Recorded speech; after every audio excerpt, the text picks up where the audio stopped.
Yes, y'all. It's another Saturday. Therefore, it's another Saturday night Shoot the Breeze. This is episode 192. Episode 192 of a weekly show where we haven't missed many weeks over the last, 4 years just about. We're counting down to 200 episodes. I would love for you guys to help me brainstorm how we should go about celebrating the 200th episode of Shoot the Breeze. It's quite a feat, and you guys should be proud of your participation. We've had many people come through, many people disappear, but most of us are still here, and it's pretty good. Marcus Garvey is the way is out there. She says, good night. Marcus Garvey is the way. I sent you a message on Discord about 2 weeks ago. So give me a response when you can, please. The matron is out there saying greetings to everyone. Make sure you guys are tuned in to the matron. The matron has been doing several, maybe 2 readings a week for a while now. Make sure you guys are tuned in to her show and donate to her show as well. I keep forgetting to do so. And I will do so as soon as I remember. Provide triggers for evolutions out there saying greetings to all. Marcus Garvey's the way says she doesn't have Discord. Well, join Discord again for me if you can.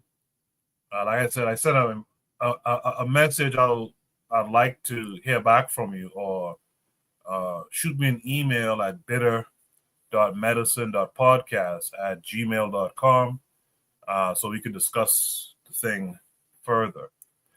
So anyway, you know what it is. I like to get on here before we start the show officially, just to give you guys an idea what we're discussing tonight. We had a leftover topic from last week called the main ingredient is Africa. We're gonna bring that back this week. We're going to question, what does the church come to nowadays? You guys probably heard of Marvin Sapp and him locking the doors, having the ushers lock the doors until he gets $40,000 or something. Just madness. We're going to talk about black people being the canary in the coal mine. We're going to talk about the cruelty. This has to do with immigration policy.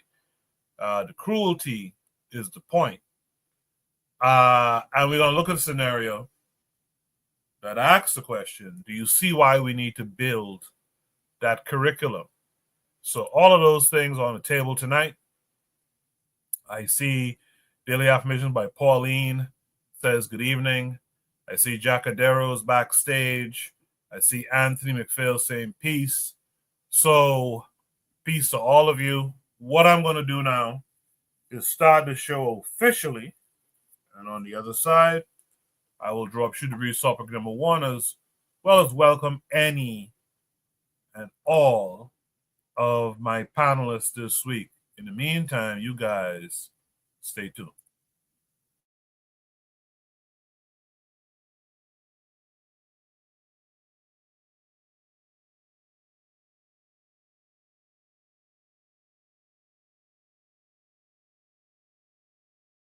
You are listening to the Bitter Medicine Podcast on KWAZ Radio.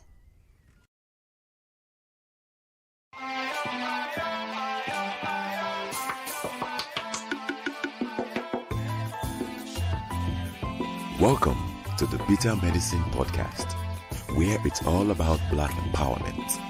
Our show focuses on Black news and entertainment, arts, science, economics, history, people, and strategies that uplift, empower, and motivate Africans within the diaspora. And now your host, whose favorite color is black, Goku.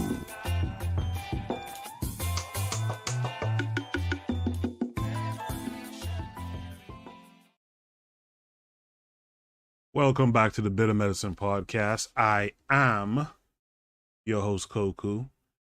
Just want to remind you guys before we get the show rolling that this show is part of a podcast network called KWAZ Radio. There are other shows on the network you are invited to tune into. This is D Webb with the Harsh Reality Podcast, asking you to tune in where we tackle the news of the day that affects our community, only on KWAZ Radio. Peace, family. This is Oni, inviting you to listen to the Pro-Black Perspective, where black problems are addressed with black solutions. Greetings, fam. Tune in to The Learning Curve with me, the Revolutionary Matron on KWAZ Radio. You are listening to the Bitter Medicine Podcast on KWAZ Radio. Yes, indeed. Make sure you also tune into Brother Bakari, BBN Network. Make sure you're tuned into the Forecast Radio with Considerate Cheek. And make sure you're tuned into the brother Kofi, the Black Critic, as well. I want to thank everyone who's here today, man. I really appreciate you guys coming through. Hit the like button for me. Share the show to your social media. Let people know what you're into this good Saturday night. I got two panelists with me so far. Let me introduce them. First would be Jacadero. Jacadero, how are you this week? I'm blessed, brother Koku. Blessed to be here. Thank you for having us on this show. No problem, man. Thanks for coming through. Jacadero, you're on the Discord, right? I'm not on the Discord. If you want to just provide a link in the chat, and I'll be more than happy to.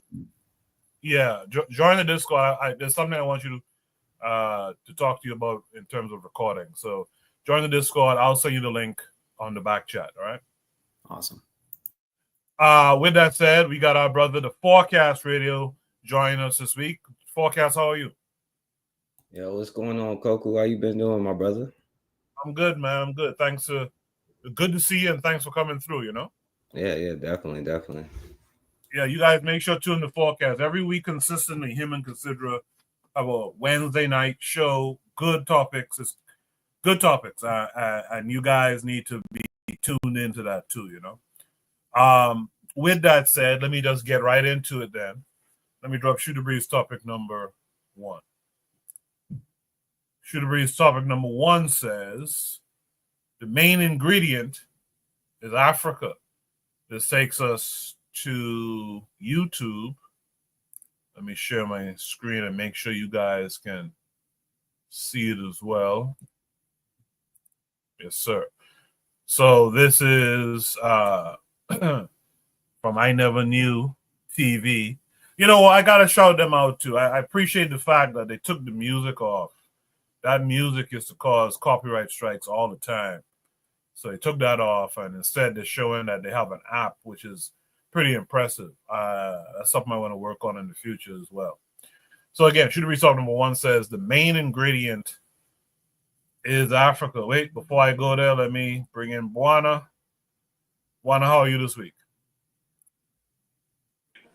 I'm good, Coco. I'm doing some baking right now, so that's why I'm late. So I'm here though. I'm here. So whenever you are ready for me, I'll be here. I'm listening. All right, cool. Thanks for coming through as always. So we'll watch the video and then we will discuss it. I never knew TV.com cuisine and their palate. A lot of black people are terrified of going to Africa when you talk to them in private because they have this idea about food. There's nothing to eat, this and that. Please, shortly now, right? Last question. Please break down like the cuisine situation in Ghana. And also what I found is that the high level of highly nutritious fruit, which is very affordable. I bought one big bundle of fruit fire and it cost me no more than $3 US. I was shocked because I kept asking the lady, like the first, I wasn't sure if she was miscalculating. I just wanted to make sure. And she was like, no. And I went back and did it on my phone and I said, this is wild. But yeah, she's even like, Dad, I overcharged this guy. Yeah, speak about the produce, and also that's a concern. Like people don't speak about it, but they're terrified of the food. They have this idea about food in Africa, and that's one of the. I think that's one of the big. I'm not gonna say that's one of the biggest, but that's definitely up there. One of the deterrents of people going to Africa. Soft. This is something I won't recommend, but for those who are looking for a soft landing, Pizza Hut is here. KFC is here. Burger King is here. Say a soft landing. I've never eaten. I've never eaten at any of those places. That's funny. I've never eaten at any of those places, but for those who are looking for something that their palate is used to, all of those things, Kit Kat, chocolate bars are here. Coca-Cola is here. Pepsi, like all of those things, which again, those are death foods. So I wouldn't recommend that anyone expedite their death through the death style of eating that they are doing. But, those are there. So anyone who's terrified and that's the deterrent, well, fear no more. You can come and have a double cheese pizza or whatever it is that you're looking for here. But now to come down to what you're actually asking about, the food is a lot of what you're used to. I think your ancestry has passed through the Caribbean, right? Yeah. If you're familiar with rice and peas, that's the reason why you eat rice and peas, is because rice and peas is one of the favorite dishes here, and this is where it comes from, right? So this is, what they call wachi, right? Or the Hausa call waki. So this is where it comes from. So if you're scared, oh, my palate, well, your palate, the things you're used to eating are coming from right here. If you're used to aki and saltfish, aki is a mispronunciation of the word anche. That's a tree word. And I have an aki tree right on my land right here. So I can't eat anything there because I can't find my aki. Well, this is where aki comes from, right? So a lot of the things that you're used to in terms of a hearty meal or so forth and so on, it's actually originally coming from here. So that's one thing. When it comes to the nutrients, there's a 3-volume series and it's available for free as a download PDF, Lost Crops of Africa. And what it goes into, it has 1 volume on grains, 1 on fruits, and then 1 on vegetables. And it goes into all these things that actually, like, for example, you'll put into your soups here. And you're aware that COVID didn't hit in the continent like it hit other places. Like when, others are dying by the hundreds of thousands, we're here on the continent, we're laughing. Why? Because in our soups are things that cure everything. So prekese, right? That's something that you'll put into a soup just because it tastes good. But lo and behold, this has all types of medicinal properties. Things like abidru, they call it turkey berry, is another thing that has all types of medicinal properties. You'll just put it in the soup and it tastes good. Things like sorowisa, famwisa, things like hensia.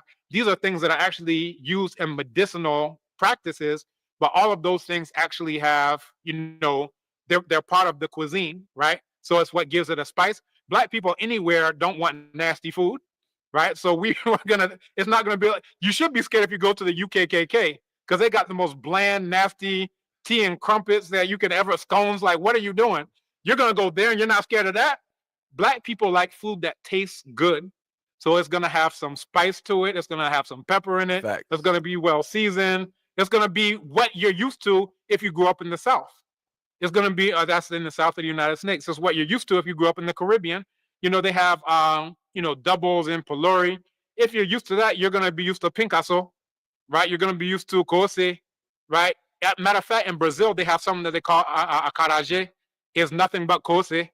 They just take the kose, they cut it in half, and they put vegetables in between, and they eat it like a sandwich. But it's literally the exact same thing as kose, right? And they call it acarajé because in Yoruba it's called akara.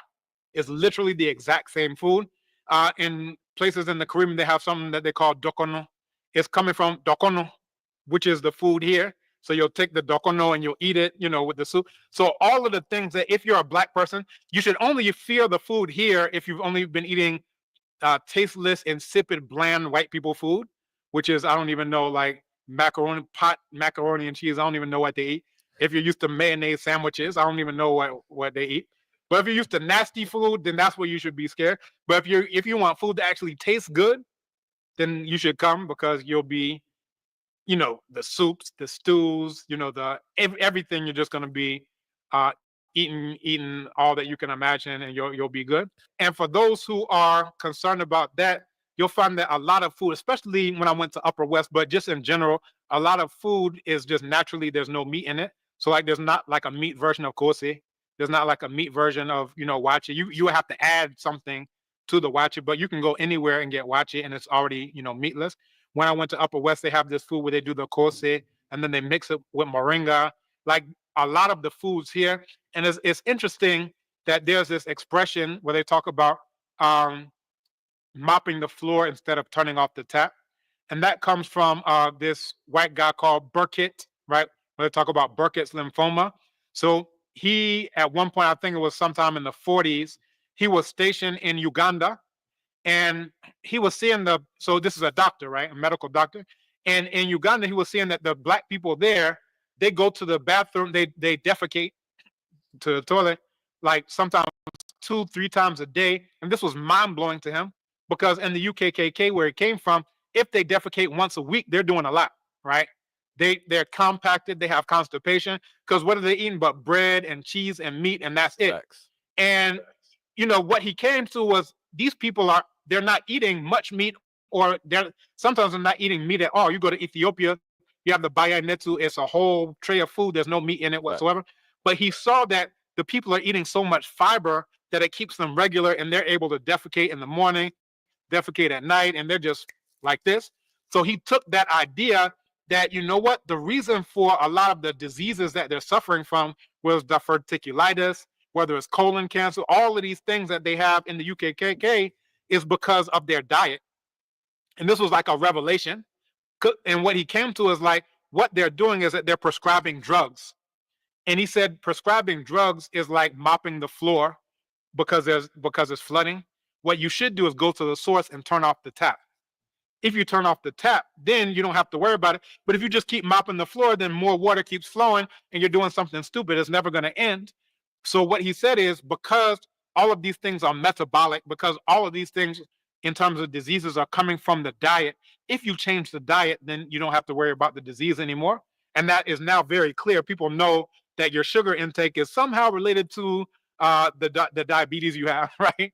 Your double bypass surgery that you need, and your heart attack is probably related to that KFC and Pizza Hut and Burger King that I was mentioning earlier. So it's like people now see cause and effect with those types of things. But, nowadays, because like after quote unquote colonialism, quote unquote, I would say, Black people here are now trying to eat like the colonists were eating. They're eating high on the hog, right? So basically what's happening is a transfer of diets. So because of Burkitt and like that revolutionary, idea he had of let's eat like the Africans, that's his thought. Now they're eating a lot more of the fiber and the fruits and the vegetables, whereas that's not the UK diet. Is bread, is potatoes, is meat, is cheese, and that's it. Yeah. Basically, right? That's all they're eating, and that's why they have all those diseases. They got gout, they got everything, right? And meanwhile, we were disease-free. Now we've taken the diet that they used to have, which is, I'm just trying to go to KFC every day. And then I'm going to show my girlfriend, look at how rich I am. I'm eating at KFC and Burger King. And now we're getting the diseases that they used to have that we never had before. So you'll find, now people are drinking powdered milk. And the more women are taking in powdered milk, now they're starting to get fibroids and they don't know why.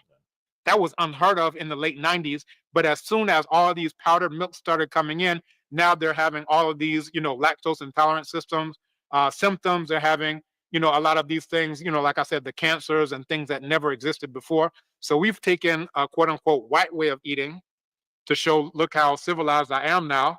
And they've taken a Black way of eating. And now, we're all messed up. And as a matter of fact, I think I mentioned this in the last interview. Many Ghanaians, especially in the south of Ghana, they don't eat any indigenous Ghanaian food, little to no. And the reason being is that the things that they think is Ghanaian food or is indigenous to them is actually brought by the Portuguese. So, for example, plantain isn't indigenous to Ghana, it's indigenous to Southeastern Eurasia. How many people knew that? I didn't. Cassava isn't indigenous to Ghana. Kelewele, right? So cassava also isn't indigenous to this continent. It's indigenous. You'll find it in, Central America. They call it manioc and so forth and so on.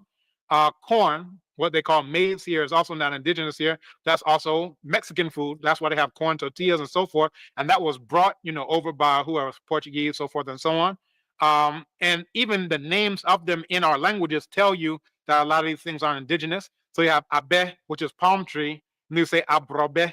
You're saying that's a foreign palm tree because it came from Brazil. That was the Portuguese who brought it over. They just said, here's something that thrives in the tropics. Here's the tropics. We're just going to transplant it here, and we'll see how it catches, right? So a lot of these foods in southern Ghana, like a lot of the staples are based on maize. So that's the, dokono. Now, originally it was made with millet, right? That's indigenous to us, right? The millets and the sorghums and so forth, that's our food, right? The fufu, which is cassava and plantain, neither of those come from here.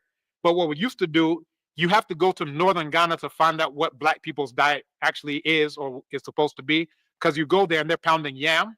So yam is ours. So when they say bordie, odie is the word for yam. So when you say bordie, you're saying a foreign version of yam, right? And that's the word for plantain. When you say efre, that's a melon or, like a pumpkin type of thing. So when you say brofre, you're saying that's a foreign version of efre. So anytime you see these words that start with bro, like brofo, broni, and so forth, you're saying this is a foreign version of whatever this last root element is. And that's, a good thing. But again, if you just go to the north of Ghana, a lot of the foods there, those are the indigenous foods. I remember eating in Mali, everything they were doing baobab leaf sauce, basically like how contomere is done here, right? And I remember, and that's the first time I ever had baobab fruit, right? Or baobab, as it's called. And I remember at the Institute of African Studies, one of my students who's from Ghana, he's from KWAZ. I was eating the baobab fruit, and he was like, is that food? So look at how divorced he is from indigenous foods, that he thinks that the foods that are foreign, like the cassava and plantain fufu, he thinks that that's indigenous, and then the things that are indigenous, he doesn't even know that that's food. So that's where we are. So that's a very informative discussion because Obadali Campbell relates how a lot of the indigenous foods to the continent, particularly that region of Ghana, is in the Caribbean. And I'm sure if you went a little bit further, some of that food is here in the southern part of the U.S. He mentioned that kuse, which is basically a fritter. I'm gonna talk a little bit. I'm gonna show y'all something about that in a few, but first I want to see and hear what everyone else has to say to what we just learned from the teacher. I'm gonna start with Jacadero. Jacadero, what say you to the main ingredient is Africa? Before I start my reply on the clip that we watched, the name Koku, I'm from East Africa, but I always hear those type of names as like West African names, and I think that that's because the Ghanaians or the Ashanti or the Akan peoples usually have like a Kwame, Koku, Kofi. Is your background Ghanaian? Because I know you're Bahamian, but is that a Akan background name? I chose that. That's a title. I chose that because it's a deity. It's a black god. I'm trying to remember which country it's from, but that's why I chose it. It's a title that refers to a black god. Gotcha. So that's why, yeah. That's powerful. And then the Akan, what I know, and I might not know too much, but the Akan, they weren't only in Ghana. They spread out through many West African countries. So that's awesome. Good job. So based on what he said. Side note, my government name is an Akan name. I'll just say that. All right. Look at that. Look at that. And you just had to let us know that, huh? You have to let us know, huh? I did. Based on what the brother had said, yeah, absolutely. I took my first trip back to Kenya. For those that don't know, I'm the son of Kenyan immigrant parents. So I took my trip back to see my dad. I grew up with my stepfather. He is from South Sudan, but I've always known my dad. So I took my first trip back in the 2010s. And absolutely, my palate was used to the American diet: burgers, fries, pizza, waffles, French toast, bologna sandwiches. You guys all know. And eating Kenyan food, man, it's just different. It's different. And it took me a while. It took my body a while to adjust because of the palate that I had acclimated. There was a time where, like, I think for a day and a half, I had diarrhea, and I had gotten told that it was my body flushing out everything that I had ever eaten or that my body had gotten used to. So it was, man, a pretty powerful statement about him saying that, yeah, you can get the soft landing by eating the fast foods that you're accustomed to in the West. But just know that the foods that are here are supposed to be beneficial for you, not just only nutritionally, but it's going to have you live a better everyday life. I also like the fact that he pointed out, I had heard a speech from Dr. Sebi.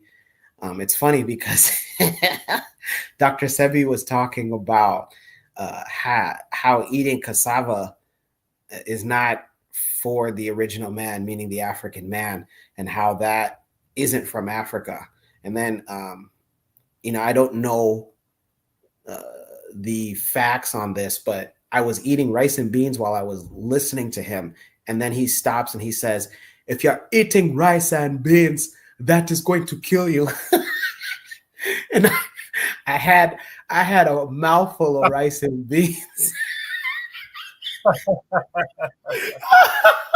It's like you're hearing Amos Wilson talk, and you just got back from a church service, and he's like, "This God will send you to hell." Whoa, whoa! I just gave 30% of my earnings to this pastor.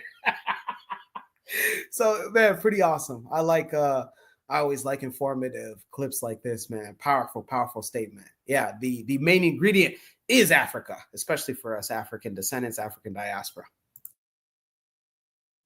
Absolutely, man. Thanks for that, Jackadero. Shout out to Brother Bakari out there in the chat saying peace and Black African power as per usual. Trigger Gabi 262 plus in the chat says, I don't completely agree with Obadeli that plants or crops we use based on trade are bad. If that's the implication. But I do think us not using indigenous crops is a problem. Yeah, I think, Jacadero brought it up, and I was going to bring it up later on. That's the one thing I really liked about Sebi. Sebi, for those who don't know, he talks about the African mineral or African biodiversity diet. I forget how he put it. I think it was the African biodiversity diet. But he talked about, like, we're supposed to be eating, like Cameron mentioned, like millet and sorghum and stuff like that. Not oats and cornmeal and all that kind of stuff. That's not our food. Corn is, that's the Mexicans and them eat that stuff. You know what I mean? But we adapted it. But we should really try to get back to some of the meal type foods that we used to eat, and it's so simple to do it. I was recently reading again the book How to Eat to Live, and one thing that Elijah Muhammad mentions early on in the book, he says these things like these heavy foods like the potatoes and some of the rice and stuff like that, and the breads and stuff, he said that's too heavy for our makeup. And that's why we suffer these sicknesses and stuff like that. That diet, right, is really a diet for people up in a cold climate type thing. That's not really for us. And I think that's something that we gotta really, and shout out to the NOI who practices it. We gotta really talk about our diet in terms of any being organized and pushing back against oppression and trying to gain power, etc. With that said, though, let me hear from the forecast. The forecast would say it. First, I appreciate what y'all brother said, and even though I'm not as educated on this subject, and recently I met you know, going out with somebody who like put me onto this new African restaurant. I had iguzi soup and there like goat meat in it and fufu and all of that stuff, you know, and put me onto this African restaurant that I didn't even know existed. You know what I'm saying? So like, I can definitely appreciate it. And I don't know if you would be like, you know how he say breaking you in like with the fast food, like to break you in, like could it be work the opposite way, like you? Because I understand like how it is sometimes when you go to these places, they be like, oh, well, that's not the real thing and that's not whatever. But also it can help break you down. But I do think it's important, and like Koku is just kind of mentioning it, you know, and shouts out to like that the name, you know, I never know that, you know, but like you was mentioning, and that's why like I think like I'm saying race is a real thing, you know what I'm saying, because our bodies process food and process different things differently, you know, and we need different things for us to sustain ourselves. And then I look around and I get where our culture from coming, like, because even when you say eating here, it's still like we come from a like place where we was getting you know, the worst of all the foods, you know what I'm saying, and even up in the 80s and 90s when I'm coming up, because I'm still like hamburgers and all that stuff, but like more people around me is like at least on the vegan stuff, and they might not be on the right track, but they on a better track, you know, because you know we come from a place where it's like, you know, eating crate like chitlins, like Bakari probably got some bad chitlins and messed his head up, I don't know, but we come from that place, but it's like, and then we have like diabetes and all of this stuff. Like we need sugar pills. We got to take insulin, and like it's so unhealthy in our culture. And then like the men get sick in like their 50s and 60s, not even going to the doctor anyway. But that's the one of the most important things is like what your diet for your energy, for you to do anything in the first place, for you to be able to focus, learn anything like that. If you're hungry, like you're not going to be able, just like if you want to get people to like get on and stuff, they're not going to be able to do it if they're hungry and tired, and they're going to do whatever they can for like whatever food that's out there, you know. And it's already like we're not educated on the diet. We just take what we can get and don't think about it. You know what I'm saying? You just go to the corner store and get like some fried chicken or something. Like, and them Arabs be doing all kind of stuff with the fried chicken. Who knows what? You know what I mean? So, I do think it's better that more people have a bit more spotlight on eating more healthy. You know, I think the younger generation is better, definitely, as far as that goes, than the older generation. But I agree that like foods in that area probably are better for our bodies because like that's just how stuff developed. Like we didn't come from like a cold climate, like where I guess mayonnaise sandwiches were good. You know what I'm saying? So I'll just pass the mic right there though. No, good stuff, forecast. Yeah, absolutely. We gotta, you know, you gotta think about how the world was, and it's like you grew up in an environment, and that environment was your sustenance. When you were removed from that environment, or you had some invader come along and bring shit in like cassava. Now, cassava is like a big deal in the continent and in the Caribbean, but you know when you study the history of it, that's literally some food that was brought in, like Cameron talked about, from the Portuguese to give Africans who were enslaved more energy to do work for their enslaver. And that kind of food, you know, those starchy tubers and stuff like that weren't really for you. You know, you didn't have you didn't have need for it, and it shows because it wasn't even from your part of the world. You didn't grow up with it. You know, and that's something that we have to think about, I do believe. With that said, Anthony, the main ingredient is Africa. What say you to it? First of all, how are you doing, Anthony? Yeah, peace, man. How you doing, Coco? What's going on? Good. Thanks for coming I'm through. doing good. Hey, all right, what's up, Forecast and Jagadero? Peace to y'all brothers too, man, and everybody in the chat. What up, my brother? Peace, Yeah, Anthony. Peace. Peace, everybody. Yeah, man. Coco, I like. Well, first of all, I will say, yeah, that's a great topic, and I'm glad that Coco brought up those books, man. How to Eat to Live. I got that book too, man. It's a good book. I read it all the time. You know about Elijah Muhammad, How to Eat to Live, a great book. But I would like to say this up.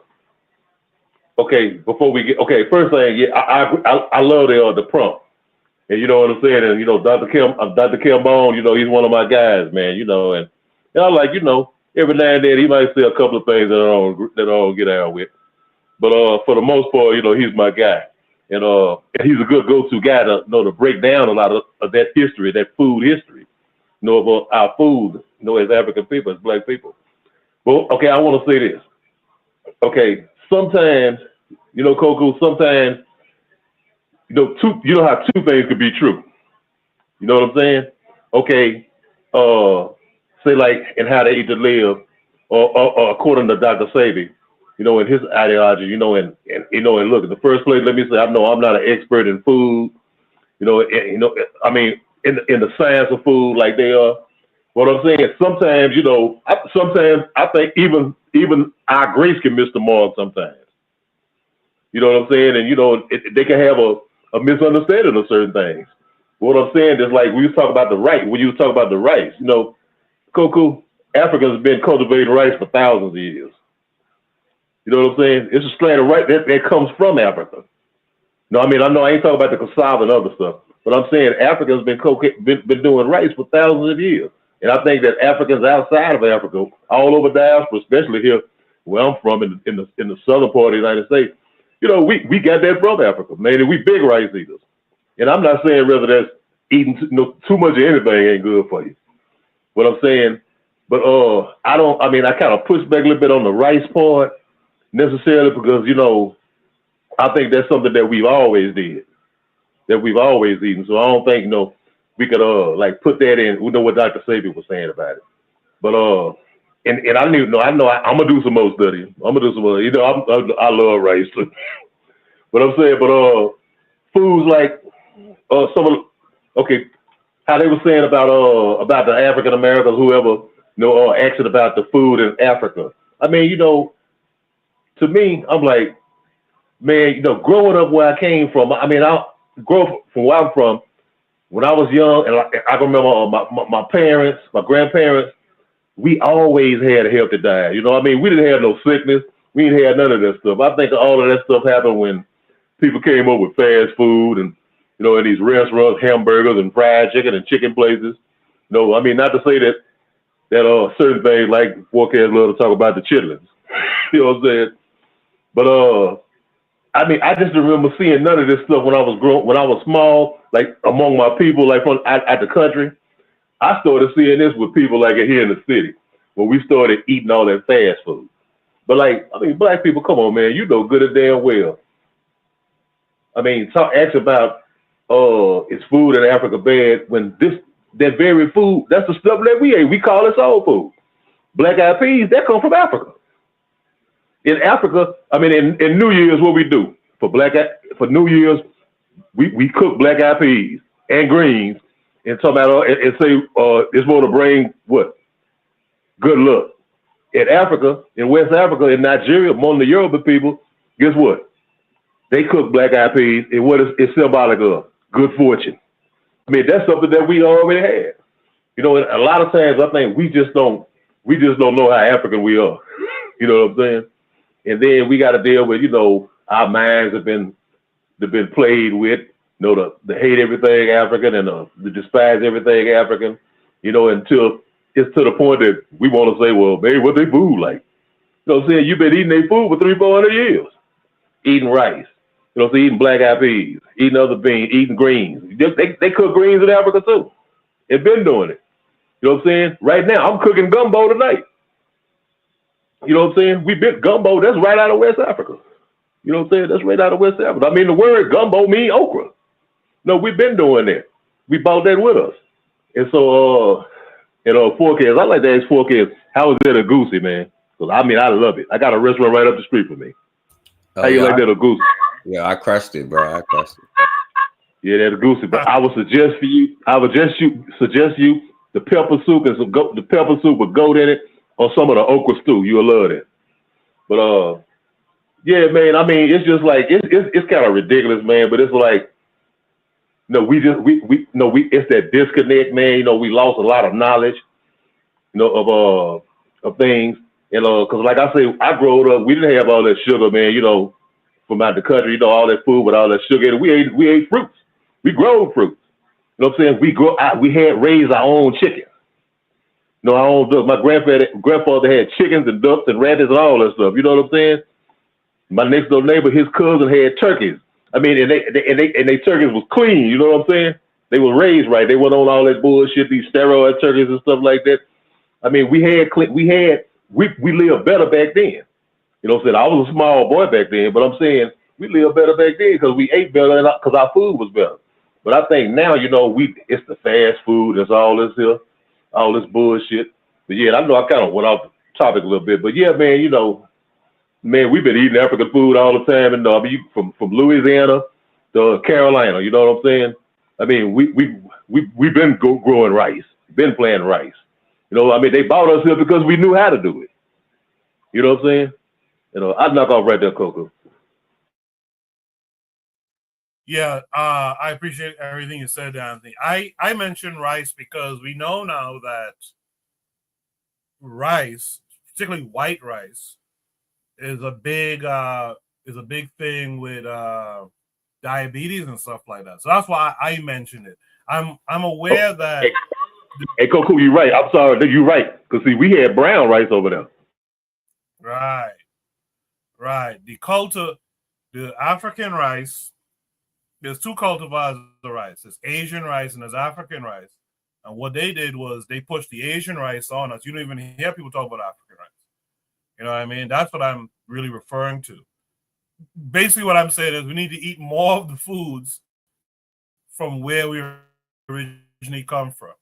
In Africa, like Trigger mentioned earlier, it seemed that Africa was more or less plant-based. In fact, if you read Dr. Clyde Winter's book, I forgot the name of it now, it seemed like we ate a lot of meal, we ate certain grains, we ate, you know, peanut stew and that kind of thing, and we lived longer. Like he talked about that, we lived longer at one time. We ate meat on, you know, small amounts, and it just makes sense, you know, that because we were hunting and whatnot, so we didn't have big feast of meat all the time. So we had meat in small amounts and stuff. And I just think we should get back to that. We should get back to how we eat and not eat like these other people. What sense it makes complaining about the people, right? And they're oppressing and this, that, and the other, and then we eat just like them. But with that said, though, I'm gonna show you guys something. After Buana does a thing, I'm gonna show you guys something real quick. Camden talks about, you know, we like spicy food, well prepared, spicy foods, and he talks about the kusa, which, like I said, is a fritter. I'm gonna show you all something in a second about that. Really quiet yourself out there talking about pause. Jacadero says to Anthony he's on his way for that gumbo, by the way. With that said, though, let's hear from Buana. Buana, you heard everything everyone had to say. What say you? Yes. So let me just say this. Let me start it like this. I have found in living around West Africans mainly in particular that the West African dieting is, I don't see it as to be so much better than our diet in the Caribbean. Because the West African diet, they're huge meat eaters. They're huge meat eaters. They gotta have meat with their meals. You know, I can't. It's not to say, because there are some countries in Africa who are more plant-based, like Ethiopia. I think they eat more plant-based kinds of foods and things of that nature. Maybe Kenya to a degree, but I find like that the African it's not as good. I don't, let me say not as good. I think that it could use some improvement too, because they're huge meat eaters, and I think if you look at the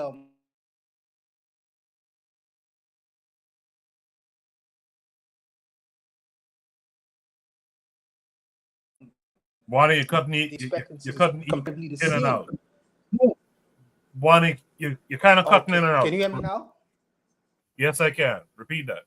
Okay. Okay. Yeah. So if you look at the life expectancy rates of people in the West Indies in comparison to people in the West Africa, it's comparatively the same because we are generally eating almost the same kinds of foods. So I would say that maybe in Japan have a good diet where a lot of their foods are seafood based diets or vegetables and stuff like that. But it's our West African diet, as we know it, could use a whole lot of improvement. If we being honest, it could use a whole lot of improvement. And not for nothing, And I ain't trying to diss my brothers, But the millet stuff, I was eating some peas and rice the other day, right? Just today, peas and rice and curry chicken. I'm not trading my peas and rice for no millet. I can leave millet. I can leave that ugali stuff to some people in Nebraska, because no matter how much curry gravy you put on ugali, it's gonna taste like ugali. And I want my plantain. By the way, I didn't know plantain.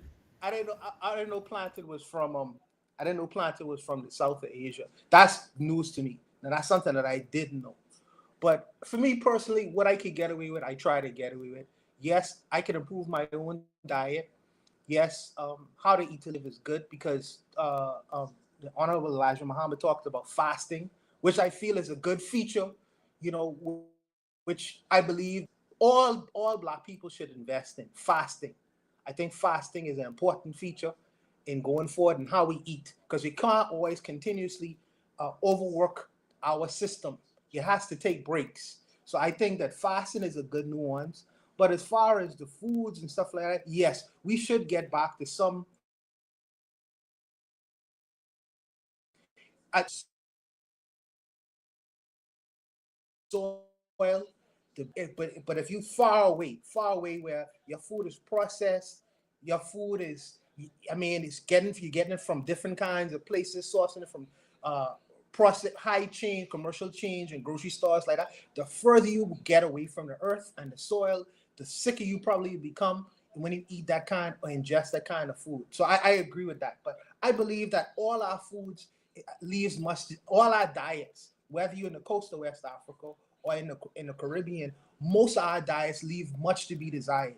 And we need to include more greens in our diets and different kinds of things. But I have found in living around West African brothers that they are huge meat eaters, bro.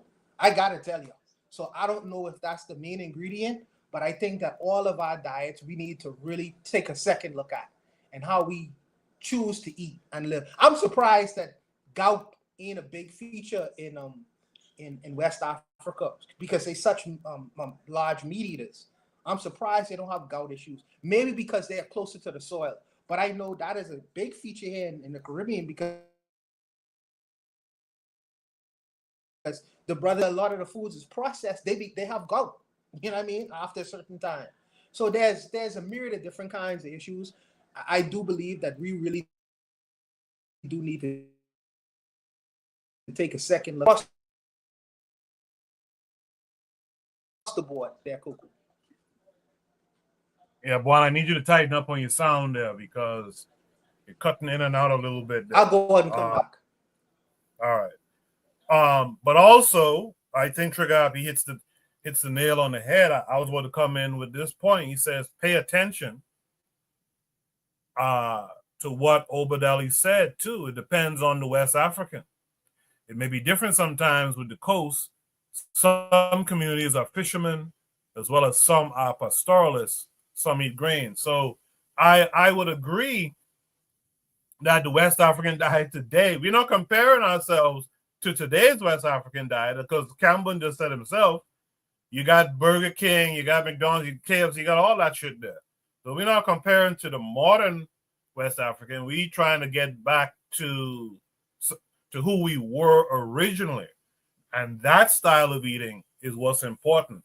I also got to say, it's kind of interesting how much we will cling to this side diet, this American type, European style diet. When people are telling you, hey, man, eat this way that's more in line with who you are as an African person. But we will fight. We will fight. We're like those slaves who held on to the porch banister and didn't want to leave the plantation when they said, "Hey, you're free to go." Like, we got to give up some of this shit. But with that said, Brother Bakari just joined us. Bakari, what say you? How are you doing? I'm doing good, man. Peace to you. Peace to everybody on the panel and in the chat. I just want to chime in on this. Then I'm gonna have to step off and listen because I got something to do. But anyway, forecast said I probably got some bad chitlins. Now I had boiled chitlins, fried chitlins, baked chitlins, barbecue chitlins. I had good chitlins. But anyway, They went to your brain, Bakari. You're supposed to be eating but anyway, right? When we talk about these books and what they say we should eat and how we should eat and live, I'm gonna start right there with the Nation of Islam. Like, I've never read that book, and I'm gonna be honest, I probably won't.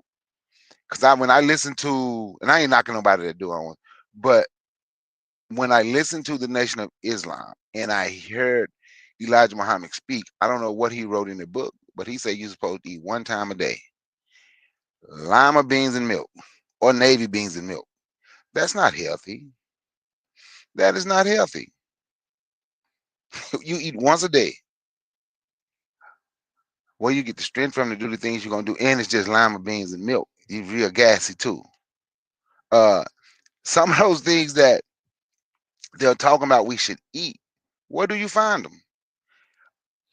You don't even know what I don't even know what to find some of the stuff that they are talking about, right? We do need.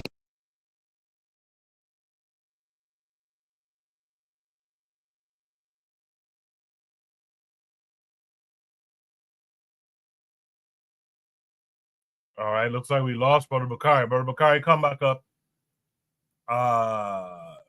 Come back up as soon as you can. And finish your thought. Yeah, Jacadero mentions the OMAD diet, the 1 meal a day diet. It's tough, especially in the beginning. But here's the funny thing about it. This white guy is now talking about intermittent fasting is more healthy. And I think Cameron was kind of getting at that too. The diet that we had, they now have. I saw Uzuli out there in the chat earlier. Uzuli was telling me that people clown Haitians for eating the so-called mud cookie, but these white folks is out here selling mud cookies as a health food alternative. So it's something that we got to keep an eye on. They're eating like we did, right? Because if you think the African was eating 3 square meals a day, I don't believe that. You know, but a good solid meal a day will get you through, and I think that's what the OMAD diet is for. But I'm curious to hear what else Bakari had to say. I kind of wish he didn't drop off for whatever the reason is. All right. So while we wait for Bakari to come back, let me share this other part of the prompt with you. So this was a separate prompt that was submitted, but I think it's kind of good to show it here. So I want to share with you guys while Bakari and them get their sound together.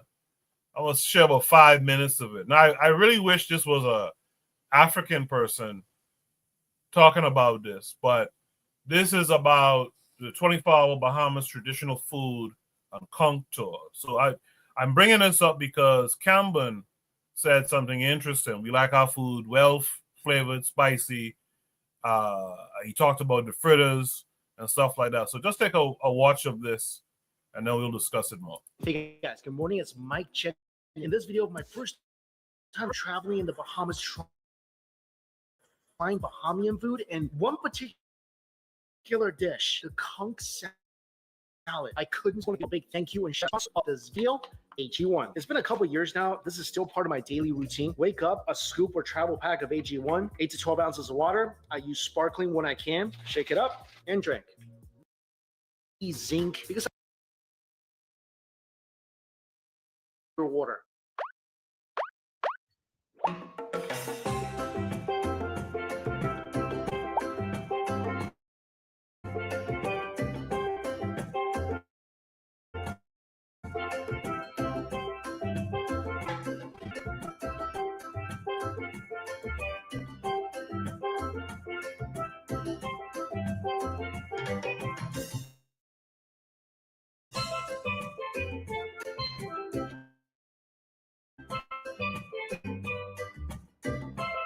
Welcome to the Bahamas. Now.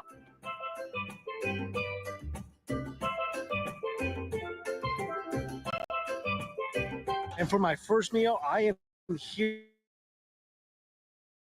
at Fish Fry Road. And this blog is littered with little. And when you come to the Bahamas, one of the things you have to try, the national food of this country, conch. And they make it in all sorts of different ways. So here I got conch fritters, 6 giant golf ball sized conch fritters, piping hot.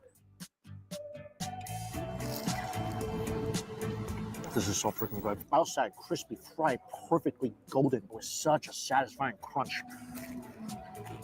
The inside completely contrasts that with its tender and slightly chewy interior. The conch itself is so succulent and tender, slightly sweet, mildly briny with a hint of flavor of the sea. Also, the fritters themselves, tons of herbs and seasoning. There's so much flavor in this fritter alone. And that is paired up with tangy, spicy, creamy dipping sauce that adds additional zesty flavor to these fritters. From flavor to texture, this thing has it all. Oh, so good. This is the crack conch dinner with tartar sauce, side of rice, plantain, and mac and cheese, which is another national dish here in the Bahamas. Cracked conch, basically conch cracked open, chopped up, deep fried. Try this on its own. This is freaking outrageous. Conch itself, if you never had it, it's kind of like a cross between calamari and a scallop. This is definitely the best conch I've ever had. It's slightly sweet, and you get a little slight aroma from the ocean in the best way possible. But this thing, crunchy on the outside, succulent, deliciously tender. Conch meat on the inside. Eating this, I feel like I'm tasting conch for the first time. Chase it with some rice and beans. Of course, rice and beans are a very common side dish here. This tastes different than a lot of other rice and beans I've had. It's not very moist or mushy at all. And as you chew, a lot of aroma from the spices they add rises to the surface. It's a very, very aromatic dish. Also, this mac and cheese, look at this. Wow, that's delicious mac and cheese. The mac and cheese is so rich and savory. There's tons of spices in this as well, so it's gonna give you a nice kick of heat. The cheese flavor is sharp, it's robust, and unlike typical mac and cheese, which is very gooey and creamy and saucy, it's very dense. It's baked, so it's kind of almost looks like a casserole with a toasty layer of cheese on top. One bite of this, you know right away that's local comfort food. From the fritters to the rice to the sauce, there's so much spices, so much aroma, so many different textures. Awesome first meal here in the Bahamas. Someone told me there's a guy selling conch salad. It's supposed to be absolutely mind-blowing. I'm gonna eat this and try to go find him. And here it is. I found a Willie D conch salad stand. This is a place where all the locals I've met told me to go to.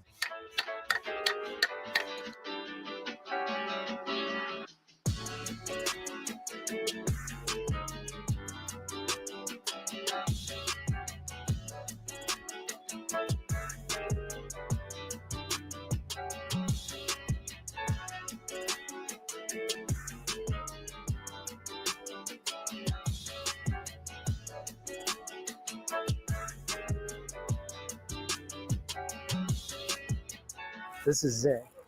My first ever conch salad. And this thing came straight from the shell, cut up with a bunch of lime juice and sour orange juice. There's some chopped onions in here as well. And this thing just looks beautiful. This is as fresh as you can get. I mean, this conch is still in its shell no more than 5 minutes ago. And this translucent, kind of looks like a rice noodle looking thing on top. And that's pretty much the proboscis of the conch, which many believe is an aphrodisiac.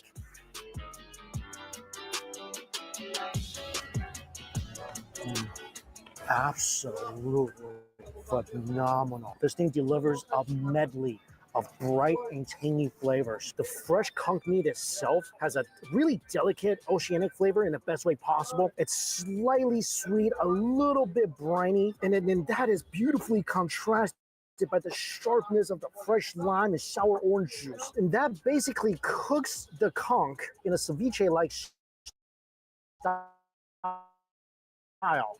And the texture is slightly chewy, some parts of it very snappy. It just tastes.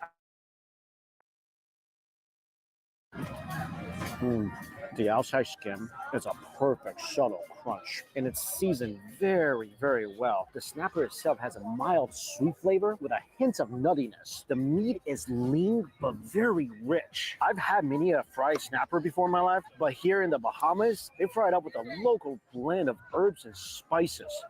So this thing is just extra flavorful, and it really.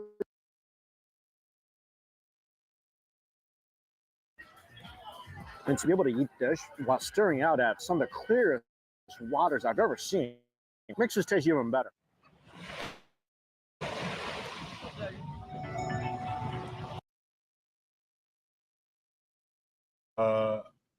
Yeah, so anyway, I want to share that. I want to share that because someone posted that as a prompt. I figured it fit in with what we're talking about. It's basically what you're seeing. A lot of that is you could tell it's an African base of food that's been adapted to the situation of being on an island. I will say though, for some of you in the chat, this is not everyday food for Bahamian people. This is more so touristy food, if we're being honest. This is like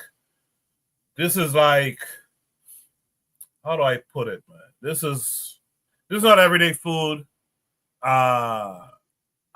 This is like almost like going to KFC kind of. At least in how I grew up. This is not everyday food.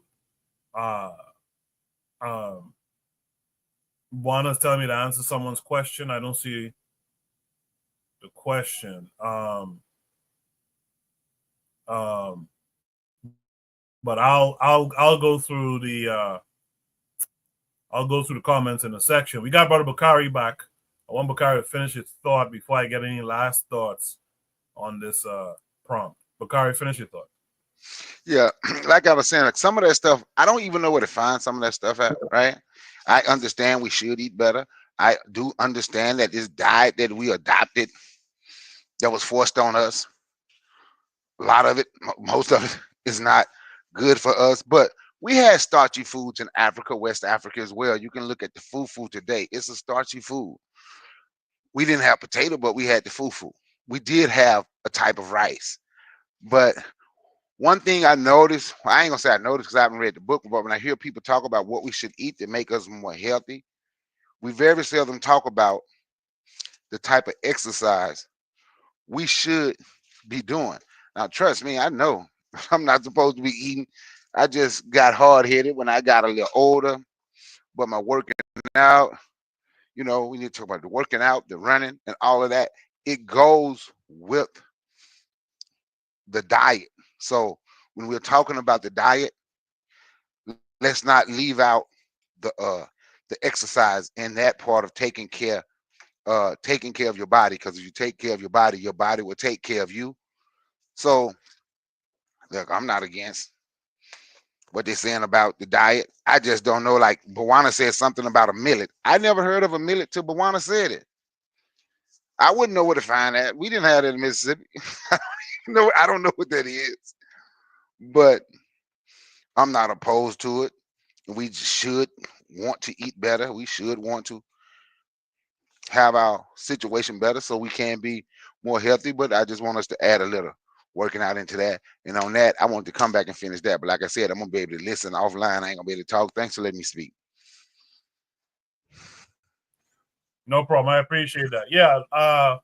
I went to a interview session and a concert here in Brooklyn last night with the group Dead Prez. Drop a 1 in the chat if you guys are familiar with Dead Prez. And the brother Stick from the duo, he was talking about and reminding people how, 20 years ago, he had that thing called fit hop, and how that's important in movements, etc. And just a side note, he was talking about the reason why they made music is because they felt like activism and movements need a soundtrack, right? Yes, one thing about music, when it hits, you feel no pain, right? That's a Bob Marley bar, actually, but they used it, right?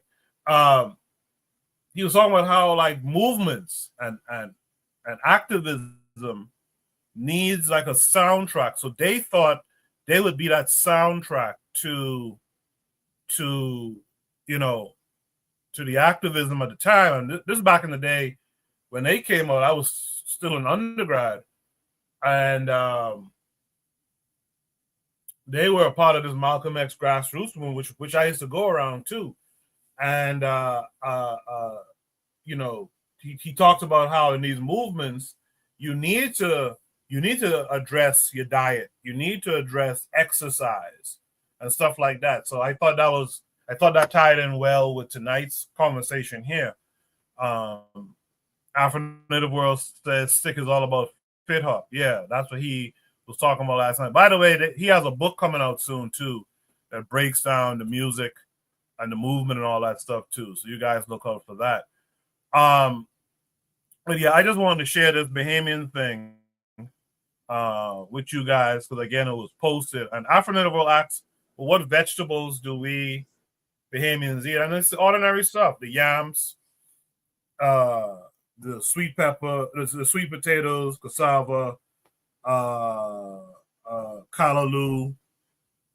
okra, corn, those types of things, plantains, and all that kind of stuff. So we eat pretty much what you are familiar with Caribbean people eating is the same thing we eat. That's why I tell you this stuff here. Like you could ask Daily Affirmations by Pauline in the chat. This is not stuff that we were eating every day. Buana's back. Buana, you want to finish off a point? Yeah. Can you hear me, Coco? Can you hear me? Yes, sir. Yes, sir. Okay. Millet is in the South. Y'all eat grits. Grits. I think you know what grits is. So think of a powdered version of grits. That's what millet is. So think of that. And it's just, I think millet was with cassava or something like that. But that's what millet would be if you really want to have some idea what millet is.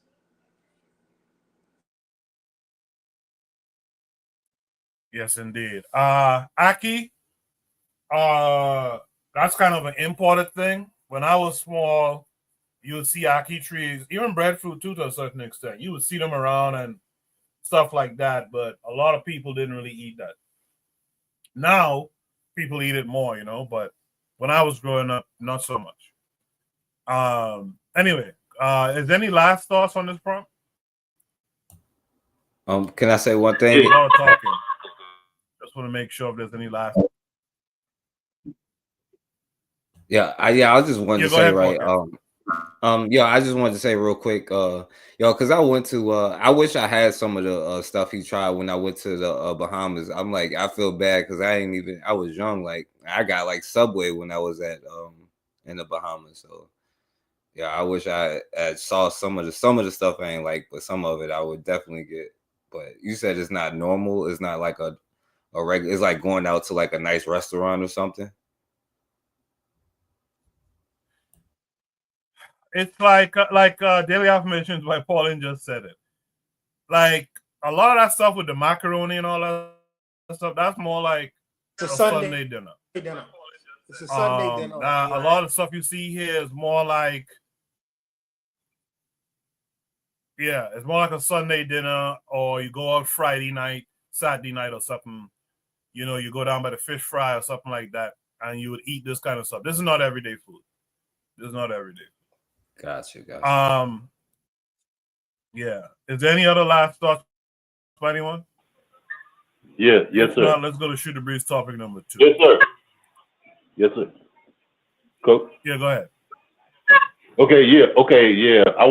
Well, I think you pretty much had answered one question, because I was just going to say, you know, if I'm an everyday regular country person, say on the island of Bimini somewhere, what would my everyday food, that I would eat? I would say, I imagine fish probably is a large part of the diet, isn't it, Coco? Probably fish. Yeah. Yes, sir. Yes, sir. Fish is a huge part of the diet. In a place like Bimini is a fisherman's island. Yeah. Yeah, well, that's why I wanted to ask you answered it pretty much about what would the regular, everyday meal for a regular Bahamian be, as opposed to the touristy thing. I wanted to ask you that callaloo, I never had it. I want to try it. It's kind of like greens, though, isn't it? Yeah, it's greens. It's greens. It's just greens. Yeah, I know. I was at a Jamaican restaurant when I was in Atlanta, and they say, "Man, you try the callaloo," and I was like, I didn't try it at that time. I said, it kind of remind me of greens a little bit. But yeah, and the last thing I want to say, another part is we need to stress also in our diet the importance of water, drinking water. Absolutely. Yeah, absolutely. Trigger asked an interesting question. I'm not sure of the origin. That's a good question, though. Is the Sunday dinner of British origin? Now, that's a great question. I don't know. Or is it just a term? I've heard the British talk about Sunday dinners. I've heard the British talk about breakfast more than anything, but that's a good question. It very well could have been like a Sunday thing. You tend, like in the Bahamas, and I want to say it's the same. In fact, I'm pretty sure it's the same in Jamaica and stuff too. You eat different on a Sunday. Like it's almost like a feast day kind of thing. I'll throw it to Buana if he had anything to add to that. I think it's an after church dinner. It's an after. I think that that's like okay, we celebrated and going to church now and showing reverence. So this is like what we. But that is a very good question. I don't know what the origin of that is. I really don't.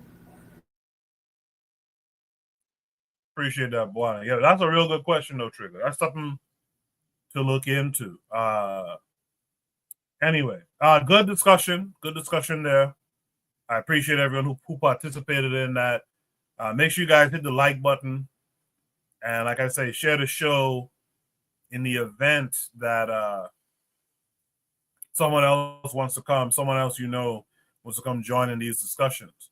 We're going to change it up a little bit now as we head to Shoot the Breeze topic number 2. Shoot the Breeze topic number 2 says, is this what church has come to? Buana just mentioned church, and lo and behold, we're going to a church topic. So is this what church has come to? Let me share the link that's attached to this.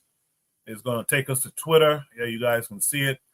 This is a tweet from Bucci is the name. It says, Marvin Sapp is clearly hustling his congregation for $40K and using God's name to do it. He's calling for the doors to be locked. That's not faith. That's a shakedown and a false prophet.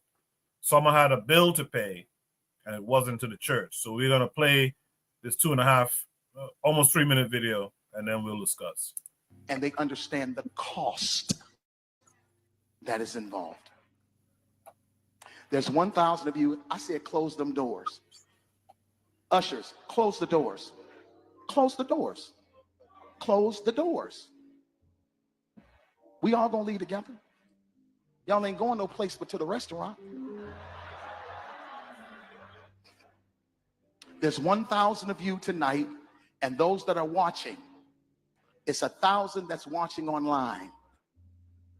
This is a small seed. If I get 1,000 online to give this, if I get 1,000 in the sanctuary to give this, that's $40,000 tonight. I'm challenging each of you all down here to give a $20 seed. I actually think $20 is a lot of money.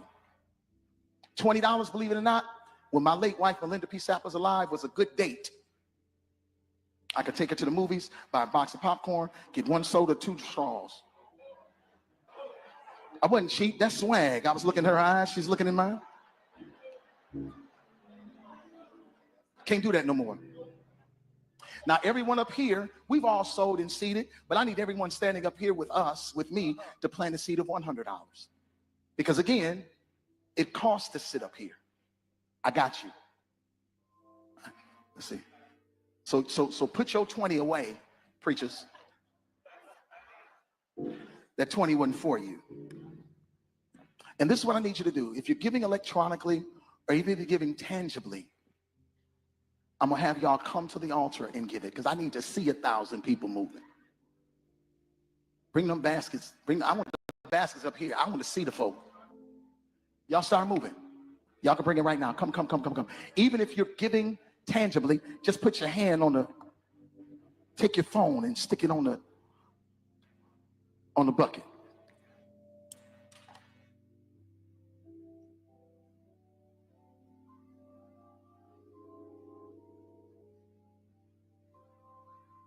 Shh. Giving is worship. Giving is worship. Giving is worship. Giving is worship. This ain't the time to talk. 1,000 people need to give $20. 1,000 people need to give $20. 1,000 people online need to give $20. This is easy, saints. This is an easy miracle. We should be able to raise $40,000 tonight just from y'all giving. That's it.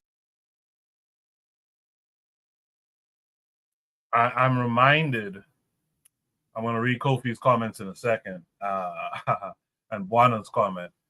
I'm reminded of someone who made the point when I was a kid, actually. I grew up in church. And someone said, it's funny, when the church needs it, they come and ask you for it. When you need it, the church tells you ask God for it. That's a very interesting concept. In the chat, Kofi says, oh, now it's a hostage situation, and he laughs. He says, this is normal. Besides locking the doors, they guilt you into giving. Buana in the chat said, ha, ha, ha, giving is worship. I love it. Let me start with Buana this time. Let me mix it up. Buana, so you particularly, you're okay with Sapp's locking of the doors, holding people, quote unquote, hostage to get that 40,000. No, I don't think that they should lock the door. I think that that's wrong. However, let me tell you where he is right. And I'm not a big church person and I'm not a Christian person. But let me tell you where he is right. The church that he belongs to is an organization, an institution that people come to and benefit whether you believe in what his ideas is or not. Okay? Now, if you are getting something from the deal of what this man is giving and they understand every week, right? Then you should the relationship should be reciprocal, I believe. Just as I tell listeners and people who listen to this particular program, give $20. $20, if you factor that out for a 12-month period, that will accumulate to less than 1 year, less than $1 per month, right? Now, the information that you gain, and it is, for me, it is valuable, it's valueless, it's priceless. And if I was to ask you to give me $1 million worth of game every month, and me been giving you that every month, and all I ask is less than $1, I should have the ability to do that. Now, this guy with this kind of mindset, he have the kind of same philosophy, but his thinking is different because he's taking you somewhere else with his philosophy. I am taking you to, he's selling Jesus to take you that philosophy. We are selling something else in terms of educating our people. So that relationship should be reciprocal. It should be give and take. It shouldn't only work one way. That's my thinking. But for me, it all have to do with the pimping game and other things too. That's why I kind of cynical about it. But when you think deeper about it, there should be a trade-off in relationship. And let me put this out there. As we about to castigate this black man, Marvin Sapp, and I don't go to his church, I'm affiliated with his organization. There is a spiritual advisor, Donald Trump, named Paula White. Paula White is currently asking for her members to give her $1,000 for a prayer. Say she can send an angel in their direction per $1,000, every $1,000 she gives. She have the ability to give you a prayer and send an angel in your direction. This is the spiritual advisor to the President of the United States, Paula White. And you see what this person is doing. This lady is doing. Now, she's a hustler too. I don't like our hustlers just as much as anyone else, but people will support her and her organization and her effort for what she trying to do in the direction she going in. We have our own people, for right and wrong. I don't know this person. I don't study Christianity and nothing like that. But within an organization, there should be a reciprocal relationship, give and take. Whether we don't agree with the philosophy and ideas of this particular gentleman, that if you are a part of an organization, the relationship should be reciprocal. It can't just work one way.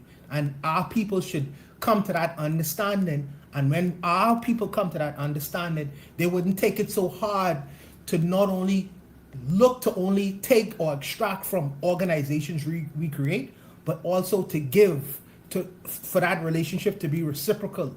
You take from it, but you give to it as well. This is how our organizations grow. And this is the reason why the church has grown and many of our other kinds of organizations have not. And I think that maybe he have an understanding that we may not, and we need to start getting our people into the practice of reciprocal relationships, not only with money, but in deed and actions as well. That's what I mean when I'm laughing at this. But I'll leave it there for the other brothers to go. I'll leave it there. Amen and amen again. I feel you on that. If Sapp was talking about we raising his 40,000 to give out loans in the community and put into some initiatives in the community that uplifts the people, not along some Christian lines. So right, but along just in general, like black people, and I wouldn't have so much of a problem. But these guys, the guys like this, the Creflo Dollars, who's the other guy? I can't think of the other guy's name now, but Jamal something, Bryant, is it? These guys are some of the most personally corrupt fellas out here preaching God and asking. The man say giving is worship. The man say giving is worship. So what's his worship? What is his worship? That's my issue with it, a lot of it. And again, we got to be honest, a lot of this stuff we learned from white pastors. That's just the fact of the matter. A lot of that stuff we learned from white pastors, how to preach a sermon, all that stuff we learned from these guys. So it's not a shock. It's not a shock for me. Anthony, what say you to it? Yeah, man, you hit it on the head, man. And this brother here, I've been watching for a little while, man. He's just like a lot of the like you said, like your Creflos and these other ones, and like some of those white ones too. Jesse the Planners and all of them. They prosperity pimps. That's what they are. They prosperity pimps. I remember, and look here, I'm gonna bypass him right up, even though I know he's on the front. But do y'all remember some years ago, not too long ago, I want to say it was maybe 10, 15 years ago, whatever, if that long, you had this old cracker named Oral Roberts, who told his congregation that they had to raise, I don't know what, so many hundreds of thousands or millions or whatever, or in 40 days, God was going to take him. You know what I'm saying? He said God was going to come and take him if they didn't raise that money. So, this guy here, this brother, he talk about peanuts. This Oral Roberts was talking about a whole bunch of money. And them people went out there and raised that money. because God was gonna take him, because this little old mythical, invisible God out there in the atmosphere somewhere was gonna come and take him, and they believed it. I mean, it's really just playing on people's faith, man. I can remember this here. I'm gonna show you the difference. You got the prosperity pimp of today, like a Creflo Dollar, who told his congregation to go out and buy him an airplane so he can go all around the world, even though he had already been going to Africa and going other places preaching the gospel. No, preaching the gospel of Jesus Christ. He had been doing it already. Okay. But I was growing up, we never did miss it, man. My mama, my mom was a Christian woman too. We never did miss it. Before we went to church, Sunday school, we would listen at the radio, KOK radio station right here, and hear that song, There's No Telling What God Could Do. Reverend Ike, every morning, this is Reverend Ike, preaching that prosperity. But you know what, the difference between Reverend Ike and what these do, all of these who done followed up, these black preachers who done followed behind him, these preachers right here got their hand in your pocket to make their pockets fat.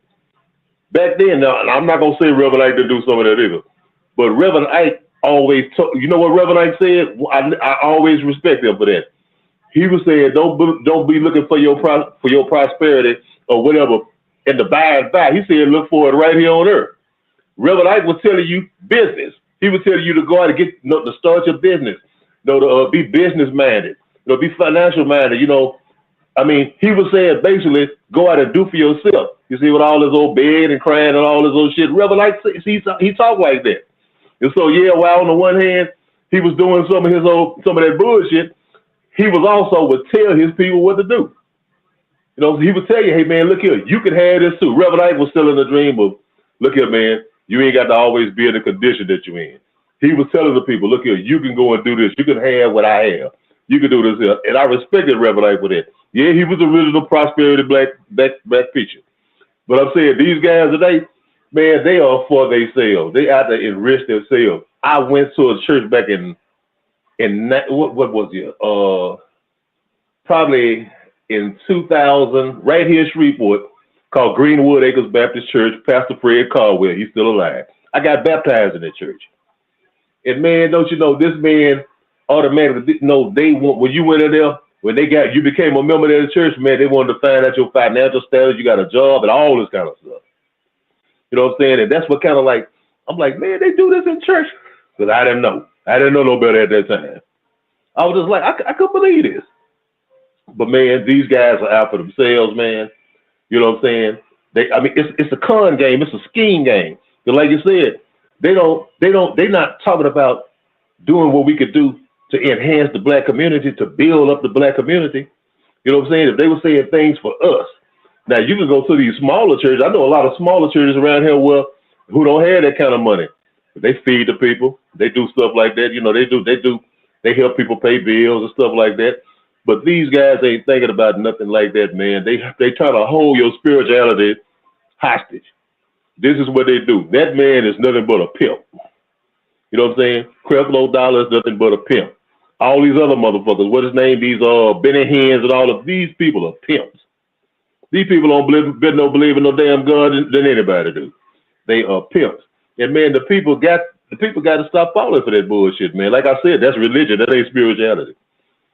You know what I'm saying? That's religion, that's organization, and there's money in the organization. When you put that in there, and with a person with questionable character, like that, who are opportunists, that's what you get, man.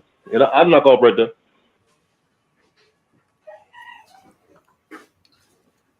I just want to say thank you, Anthony, for that. Someone has to mute their mic. I just want to say thanks, Anthony, for that.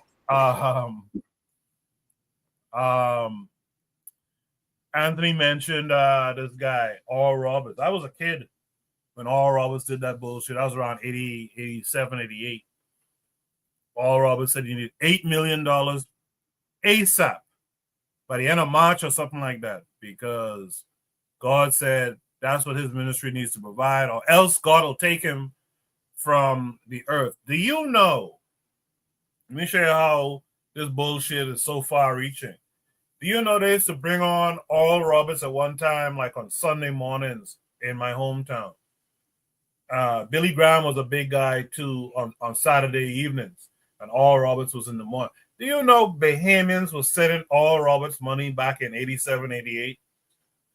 Oral Roberts made $8 million. That's how he got criticized for it, but he made $8 million, and I guess that saved his life. You know, Oral Roberts died like in 2009. He went on to no one knows what the $8 million was for, by the way. He just went on and got that money and did whatever he did, right? And no one blinks an eye about it.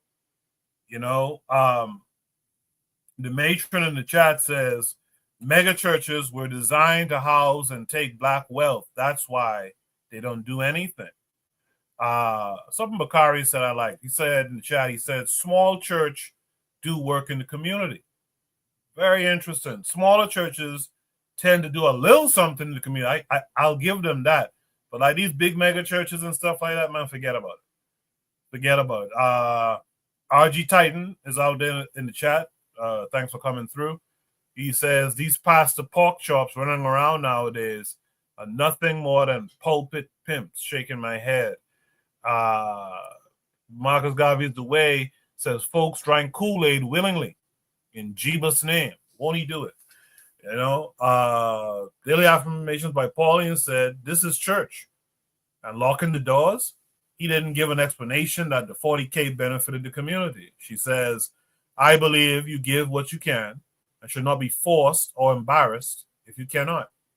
Lastly, she says, I would have never returned to his church. Cheryl is out there. I haven't seen you in a minute, Cheryl. I'm glad to see you.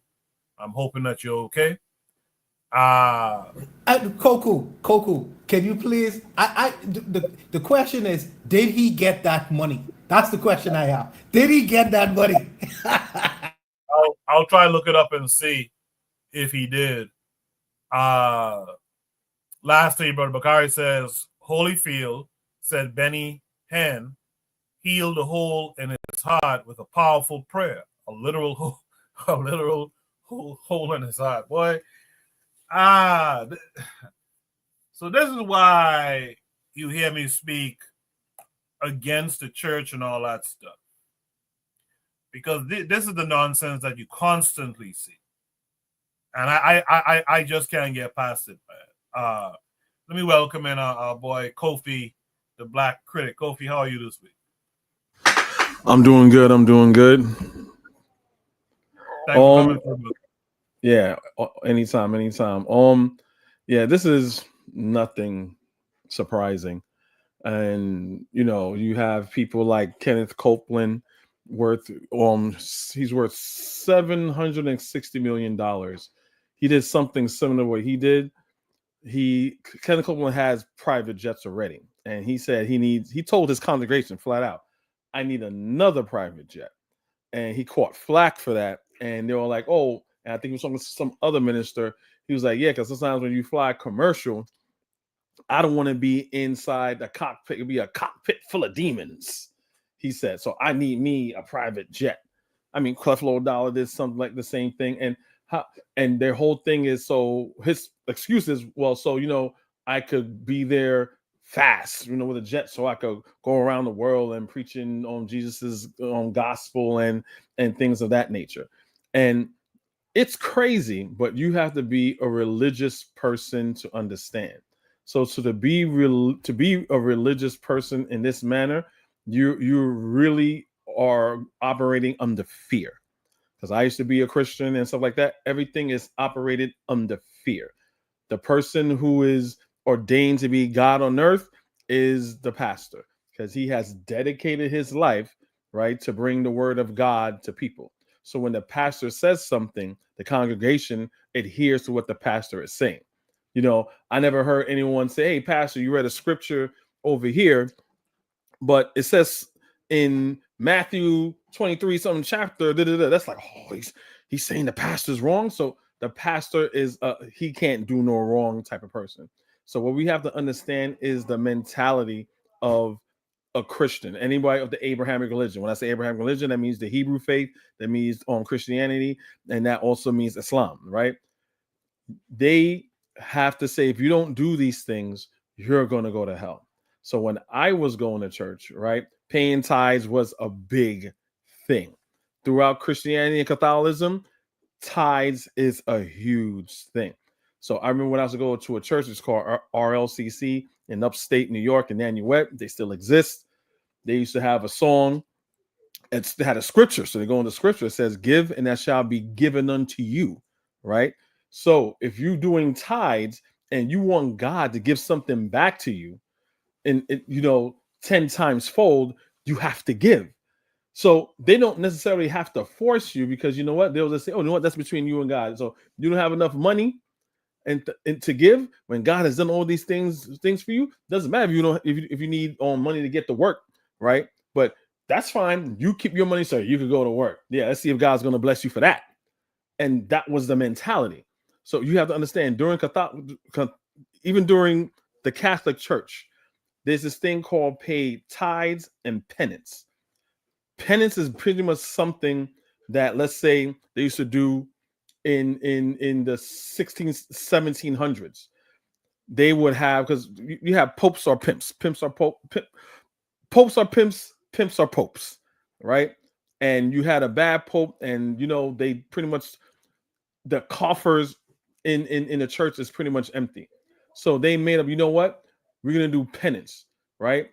Because grandma, anyone heard about Dr. Clark talk about Christianity and things of that nature? This is something I'm just pretty much repeating what he's saying. They'll say, you know what? You guys come to church every day, you give, but what about grandma and grandpa who passed? Because I'm giving you all guys extra blessings now. Now, did your grandfather or your mother that died, did he get those extra blessings? Oh, no, they didn't. They're going to be in purgatory. They're in purgatory. So, if you want me to get them out of purgatory, just give me like 10 more shillings and I pray for their soul and they'll go to heaven and they'll go to see God. So everything here is fear-based. It's all fear-based. That's why he could do what he do, and the thousands of people that follow them globally, like Joe Osteen, right? The thousands of people that follow them, they're gonna, no matter how ridiculous it is, they're gonna do it. You know why? Because their soul is on the line. Their afterlife is on the line. It's a fear tactic. They may call it spirituality. We know it isn't, but it's a fear tactic that they put in you. Like, if I don't do this, I'm not a good Christian. And even worse, saying I'm going to probably experience some torture or spiritual death. So when I was a Christian, it was mostly out of fear. Yes, I love God, but it's out of fear. And this is how you get our people like Joel Osteen. It was like, when was that hurricane? I forgot what hurricane it was. And it was flooding the whole area.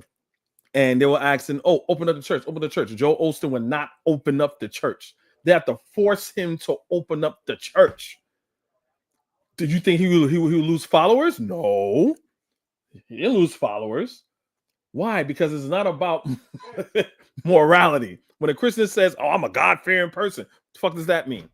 One of the most evil, some of the most evil people in history were Christians, were Hebrews, were Muslims. That doesn't even mean anything. But I don't want to take them too much time or whatever. I'm pretty much want to say we have to look at it from a psychological perspective and how we were forced to slave religion that was pushed on us, saying like, this is the truth, the absolute truth, and nothing but the truth. It's a lie. It's a total, utter lie. Get your African mind right. That's it.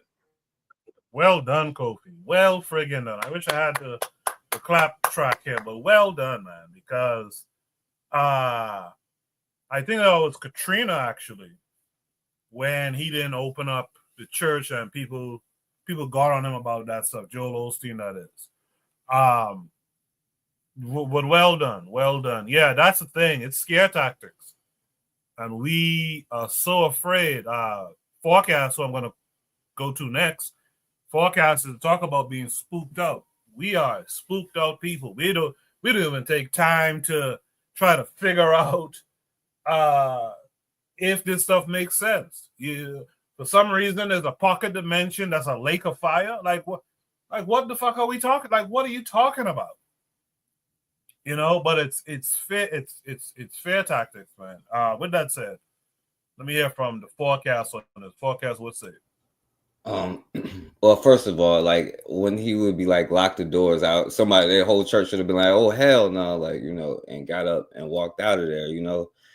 And like it's especially in situations like this, you know. And speaking of like, you know, the good white people and stuff like that, it's like you the dude who be like, yo, drank the Kool-Aid, right? But you can always get black people to drink the Kool-Aid, because I'm only talking you can get everybody to drink the Kool-Aid, but black people, because I'm black, you know.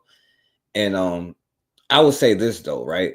For me, like I look at it more so like where because I would say this, Matron made a good point, right? Because she said it right. The quickest way to the black person's mind is probably through religion and creating, and like, especially when she used to be like, or especially when she talked about this, creating your own kind of, because like all religion, like you do something religiously, that means you practice something, you practice a culture, a way of life over and over and over. And your religion is supposed to provide you with food, clothing, shelter, and all of this stuff, you know. Now, yeah, I have my disagreements, right? Because I know people who have families where they will abandon their children if they go away from the religion, and it screwed them up for life. You know what I'm saying? And like, especially a lot of these different types of religions, like Mormons and Latter-day Saints, or whatever it is they be into, you know. And I know people that'll disown their own thing, you know. But at the same time, right? Because I'm at the place where I'm like, yo, okay, let people like have you leave your religion at the door, because you're not going to change people's mind when it comes to religion and stuff like that, right? And even because I agree with what Bakari said, he used to be like, you know, I can, even if somebody is a Christian, but they on some black first mentality and they got an organization. He was talking about these brothers who was Christians, but they went around protecting the black community and they was black first. I could support that, even though they are Christians. I ain't gonna sit there and be like, hey, argue about Christianity instead of talking about how can I help support your business. You know, I know Bakari now is going at people for their religious views and stuff like that, but yo, I try to give people the space, because like Matrix says, like, yo, that is like right now it is the quickest way. It's just reality, you know what I'm saying? So like I don't agree with all of these, but that's the difference, right? Because black church is not all about this. You know, this is like modern times when they start letting politicians in and they taking payments and money, and they all about being money. But the black church used to represent something different, you know, is where black people actually practice their own stuff, where they met on their own, and black men protected these churches so that they can have meetings. And when they put money in the churches, it was so that they can create things for the community. Like they started it so they can help bury each other's families and to help to take care of the widows, and then they start providing different things, you know. And that's why a lot of black leaders used religion in a certain way, because it helps black people get onto a militant mind. Like, but like when you talk about the NOI, they had an army of men, grown men, who could take over if they wanted to. The problem is they didn't, you know what I'm saying? Like they had that power, but they did not do that, you know. So that's a problem, you know. And if you can learn how to harness that energy instead of like trying to fight, because you're gonna be fighting to eternity to try to change somebody's mind about God and Jesus or whatever it is, you know what I'm saying? But to learn how to harness that power to use for their own community, then, you know, I guess that could be a good thing, you know. So I don't know. So I'll pass the mic. Can I ask Podcast a question? Yeah, go ahead. What is now? I agree with when I say what I say. I'm not demonizing all churches, right? They do a lot of good, because most of the food pantries is done by churches. If you need any help or anything, is done by churches, right? I get that, even black churches, but we have to be honest, and I think that's a part of our post-traumatic slave syndrome. So my question is, what is the origin of the black church? How did it come about? Well, most of the time, it was a lot of times during slavery, right? You had black people meeting. A lot of times they practiced their own religion during that time, you know, and they had black people meeting and congregating with each other, you know, but they wasn't just talking about religion. They was talking about, you know, how to do what they had to do. And that led to like but they would also send black preachers around, like kind of disparaging and all of that kind of stuff. But the first black church was in like 1756 or something like that. They'd be like, it's a lot of ones, South Carolina, Virginia. But one of the first black churches, the brother got kicked out of the white church, so they made their own churches. But what they used to do was create institutions and to build different stuff for like the community. So, you know, it was different even during those times, to where like it was more for the community. So I don't know if that answered your question.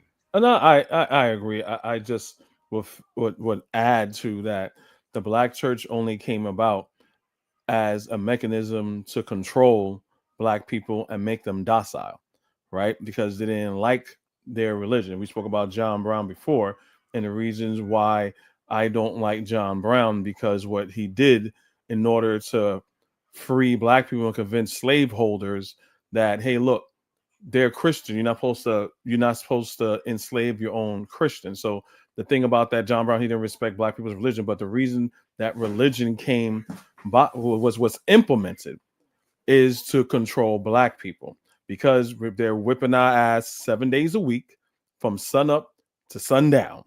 So if the white man comes to you and say, hey, look, I'll give you a day off, right, on Sunday, just like all the other white folk, you don't have to work, you don't have to do anything, but you're going to accept this religion. You're going to get rid of, we don't want to hear about no Ifa, we don't want to hear about no Islam, we don't want to hear about no Yoruba, we don't want to hear about no Orishas, we don't want to hear about none of that.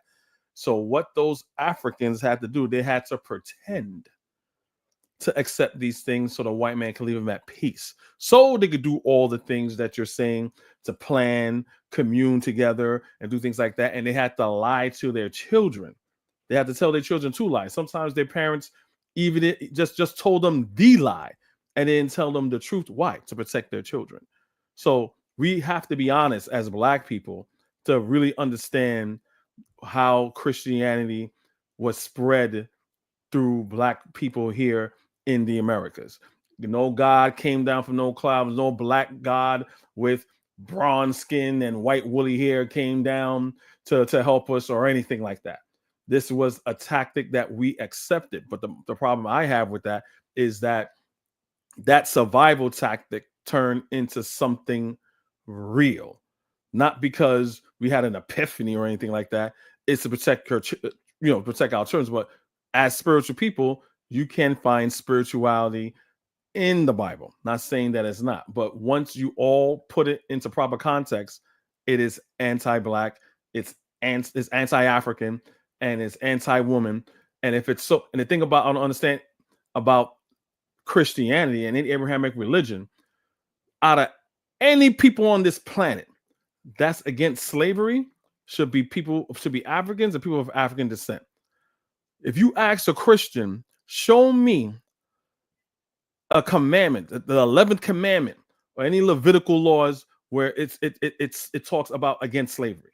It's not in the Bible. The Bible does not condemn slavery. It tells you how to treat a slave.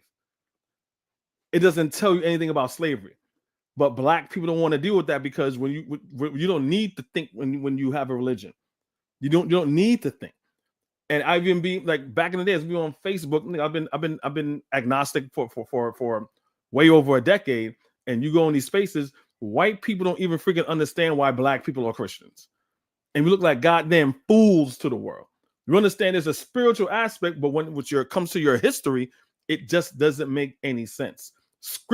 Historically speaking, what's happened to you, and biblically speaking, show me where Jesus spoke about ending slavery. Show me where any person talk about ending slavery.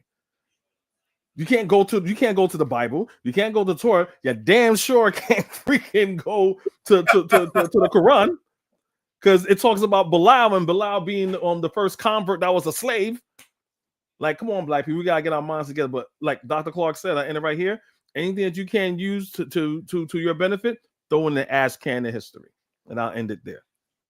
Hey, and I'll say this real quick, because I agree with what Kofi said just now. But and I will say this, is a reason why back then most rebellions and uprisings happened on a Sunday, because that's when people was being able to organize. So I'll pass the mic on that one. Yeah, you guys make some excellent points there. We talked about that in the past, Kofi. Before you started coming around, we talked about syncretism and how we try to practice our African spirituality within the confines of the church, but Oni made a point back in that time too, which is, and shout out to Oni, by the way, which is the problem with syncretism is by a generation or two, you forgot what the hell you really was doing, and you adopted what these folks are doing. You know, you adopted that Christianity and forgot about what it was that you actually was doing that was African in the past. I stand corrected. It was Hurricane Harvey. RG Titan put me on to that. I forgot about Harvey. I was thinking it was Katrina when all those folks was going to Texas and stuff like that, but it wasn't that, so my bad. RG Titan says the churches back in the day were the headquarters for any grassroots movements going on. I saw Cheryl says black people don't want to hear that Christianity isn't black. If you give them historical context of Christianity in Europe, they tell you that their Christianity is different. Brother Bakari says BBN Network says black God with white woolly hair turned water into MD Mad Dog 2020. Trigger Happy says syncretism dilutes.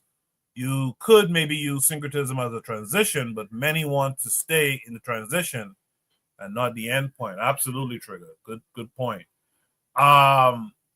Bakari says he doesn't go at people for their religious views. He goes at people that say Trump is doing the work of the Most High. And people are really out here saying that too, by the way. Good stuff there, guys. Let me get to Brother Anthony. Anthony, what say you? Yeah. Yeah. Hey, look here. I want to say this because I like what Kobe said at the end when he was talking about he said something about the Muslims, because you know we tend to leave them out for example, you know, for some strange reason, I guess, you know, because of that, because of Brother Malcolm or because of the Nation of Islam. But I remember, I think it was in the Quran, but I know that Muhammad. Okay, what he talk about Bilal, the first convert. Well, it's a phrase, I think it was in the Quran. I can't remember what surah it was, but he said that he had to beat Bilal's ass. You know what I'm saying? He had to beat him. He said he hit him over the head with a stick, and he said, Ahad, Ahad. And Ahad, which meant one God. You know what I'm saying? So they had to beat Bilal's ass. So for all of the brothers and sisters everywhere who talk about Islam, because, you know, they got a thing of saying that Islam is a civilizing religion. It brought us civilization and culture in Africa and everything. But no, Bilal was symbolic of that Arab beating that shit into you. You know what I'm saying? Of denigrating your traditional beliefs and telling you everything that you did was garbage. You know what I'm saying? And the same thing with Christianity, Judaism, and all of that.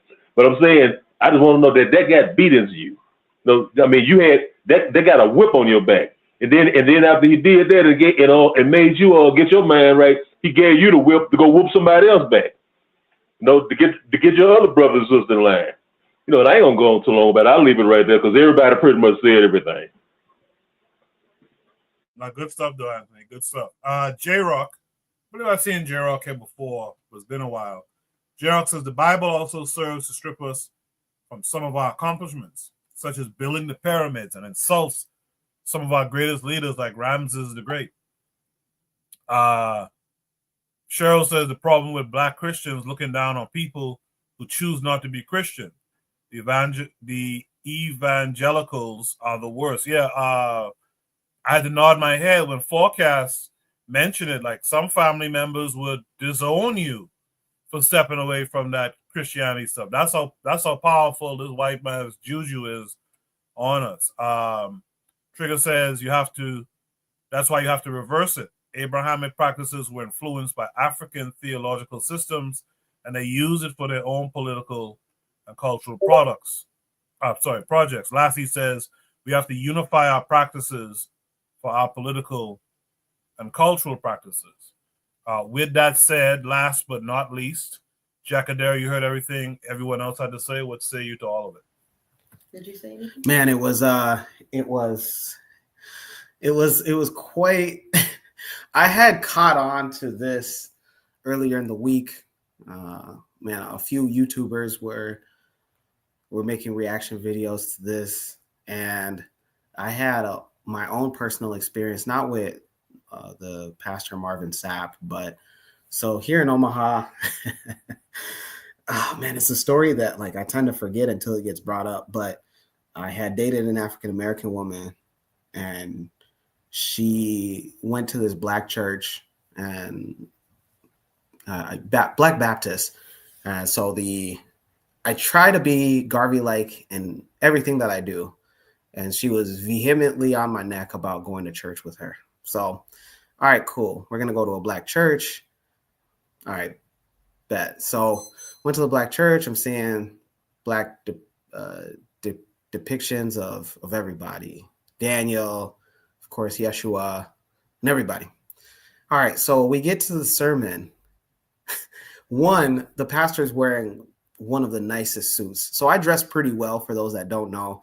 This guy was dressed better than me. And again, that's neither here nor there. But, usually, a pastor shouldn't be showing up in the best of the best fashions. Like his suit had cufflinks that had name brands on the cufflinks. Okay.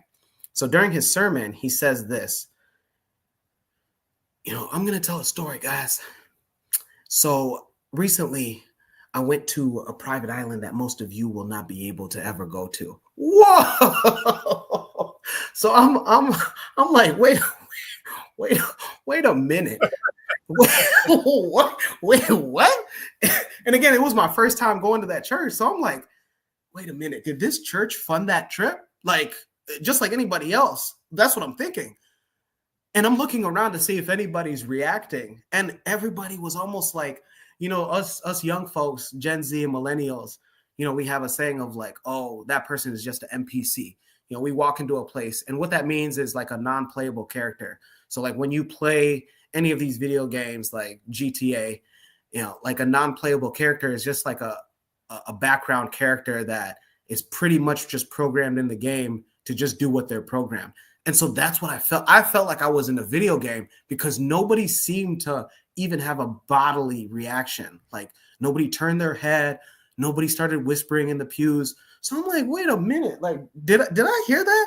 And then he repeats it again in just a different way. And he says like, that private island, that I was on, the footsteps that I was making in that sand. And it was gorgeous sand, guys. The sand, magnificent. The way that it was, this Caribbean island, the sand, you can't have that sand here in Nebraska, guys. So after he gets done with his sermon, then he's like, all right, guys, our ushers will be coming by and go ahead and make your contributions. Wait, what?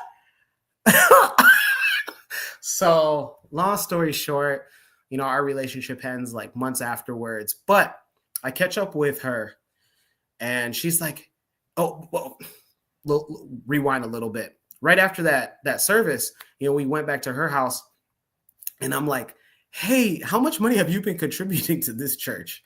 And then she's like, why? And I'm like, what do you mean why? Please don't tell me I'm dating an NPC.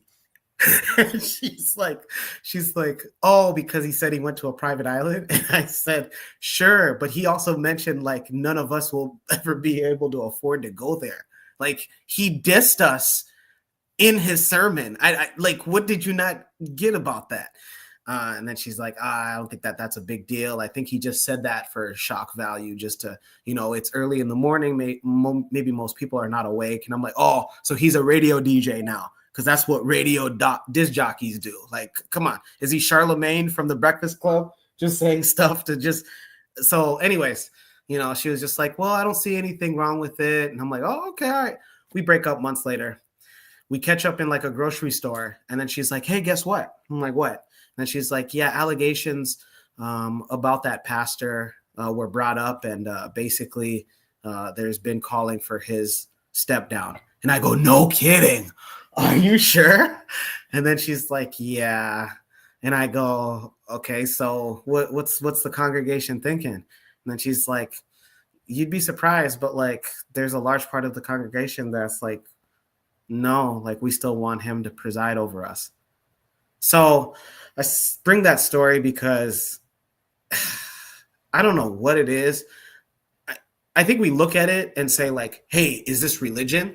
But I look at it and just say that I don't think a lot of us understand that, and this is including me, I don't think a lot of us fully comprehend how easy it is to just scam people.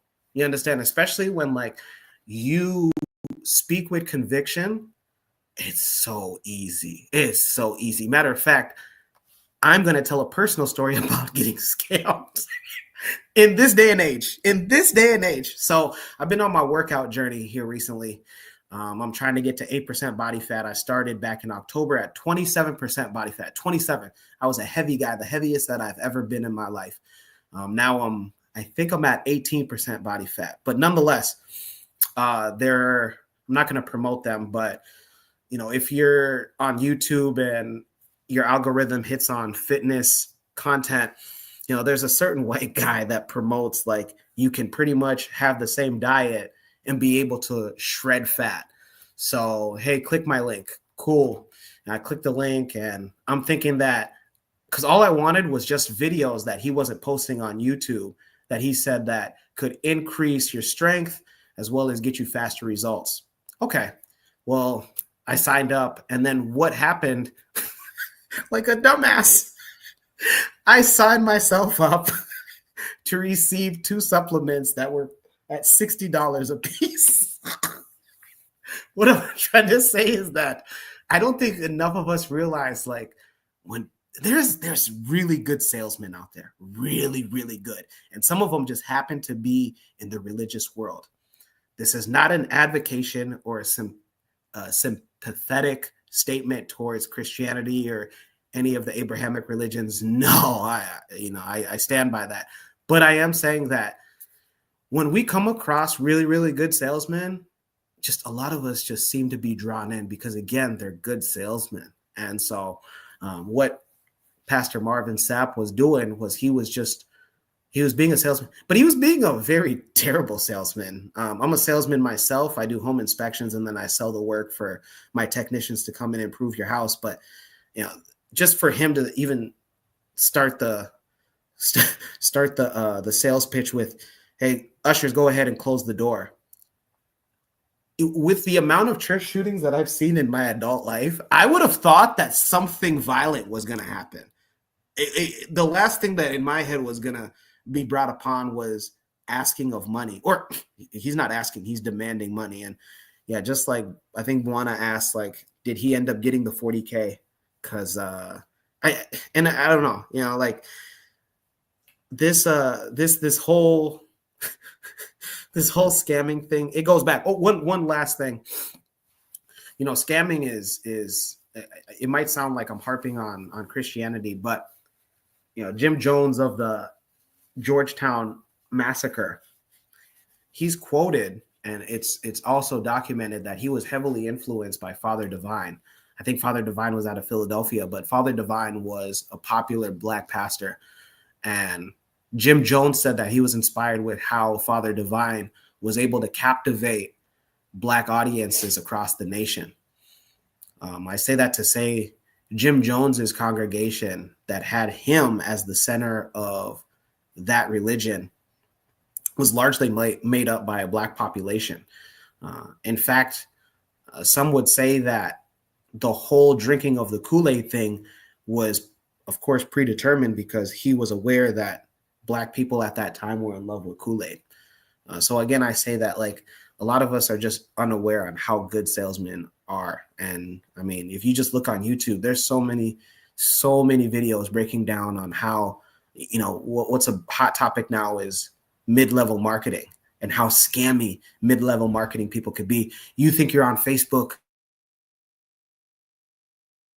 and somebody's in your DM that you haven't heard for 7 years. You're like, did this person go to Thailand and just never like come back? And then they're just asking for you to meet up for coffee. And next thing you know, they're asking you if you want to become your own boss. So yeah, just watch out for just salesmen. It doesn't matter in the religious world or not. Absolutely. Thank you for that, Jacadero. I couldn't find if Marvin Sapp got the 40K, but what I found interesting The reason he asked for the 40K, it was about creating a safe, focused, and reverent environment. What the fuck does that really mean for 40K, right? Creating a safe, focused, and reverent environment. He did address the ask, and he just gave some religious Bible, 1 Corinthians, blah, blah, blah, but nothing concrete. In the chat, though, I see a couple of things. So, first of all, salute to AP TV. I think I saw him in Kofi's chat before, 13 Keys. He says, salute. He says, pastors are the worst salesmen. He says, we can thank Pastor Creflo Dollar. And then he laughs. The matron says, well, first, Zuli has said this twice now. He says, you paying tithes to politicians, what's the difference? The matron says, if we gave the politicians a tithe, we'd be in a better position. And that's a very good retort, matron, because you're right. We don't really pay the politicians. We pay taxes. Taxes is not a choice. Taxes is not a choice. Yeah, it's not a choice too. You know, good point there, Buana. I just want to say one thing real quick. Guyanese people prefer drink is not Kool-Aid, just to let him know, because he says black. Oh boy. Maybe it was some Mobby or probably some Sorrel. Mobby or some Sorrel or some ginger beer, then yeah. But Kool-Aid, no. Yeah. Is there any last thoughts on this prompt by anybody? Yes, I do have a last point in it. First of all, to Jacadero's point, there are salesman is selling is a science. It is actually a science, and people who are proficient at it have the ability to do anything, really anything, which is like ask for $40,000 and get it. You have people like Grant Cardones of the world and the Tony Robbins. You know, to go to a Tony Robbins conference, you probably have to show up $40,000 in hand before you even get inside that venue. You know, and they teach you strategies like persuasion. Persuasion is something that is big. And there are good religious salesmen. T.D. Jakes, for instance. T.D. Jakes is an extremely good salesman. Extremely good. Creflo Dollar is extremely good salesman. Matter of fact, even think about it. His name is in the last name. His name is Dollar, and people still contribute millions of dollars and buy him millions of dollars of planes and shit. They are very good salesmen. Tariq Nasheed asked for $1 million, $2 million, and was able to get that. You know, these guys are very good persuaders, and they are very good at what they do. One last thing, because we was talking about the issue of religion. In Islam, they always mention or categorize Bilal as the slave who became a Muslim. He never ascend outside of that characteristic, because it's like, okay, you would never refer to Malcolm X as Detroit Red. You know what I mean? He eventually evolved from that experience, but it seemed like the Muslims always want to put Bilal, the black slave or the black man, in a slave position as someone who accepted Islam eventually. I'm like, man, Bilal was responsible for the Hazan, you know, or the call to prayer. I'm like, why would you continuously want to just limit him in the form and fashion? Like he was once a slave. Nobody refers to Jesus Christ as the baby Jesus. You know what I mean? The baby Jesus eventually grew up. I don't know. That's just my little, thing. But like I say, that sales and sales strategies, these things, there's a science to it. And if you become proficient at it, you could write your own check in this world. You know, you could write your own check, because it's the manipulation and the handling of people, man. And it actually is a science to that. But I'll leave it there, Coco. Good stuff, man. Good stuff. There's no last thoughts. Hey, Coco. I just wanted to ask a quick question to like Matron or to you. What the hell is a scripture anyway? What's a scripture? Yeah, what is a scripture? A fancy word for entry in the Bible, I guess. I guess that's the best way I could put it. But It if you don't break mean down, nothing. it's a script, right? Which is interesting etymology. But what do you think a scripture is, Forecast? Nothing. It don't mean nothing. Oh man. Damn. If I could, yeah. Sorry, Koku. If I could also, tell another story. It just goes along with just scamming and how, like, I want us to, like, if we don't already, I assume that most of us already get the realm on how deep scamming goes.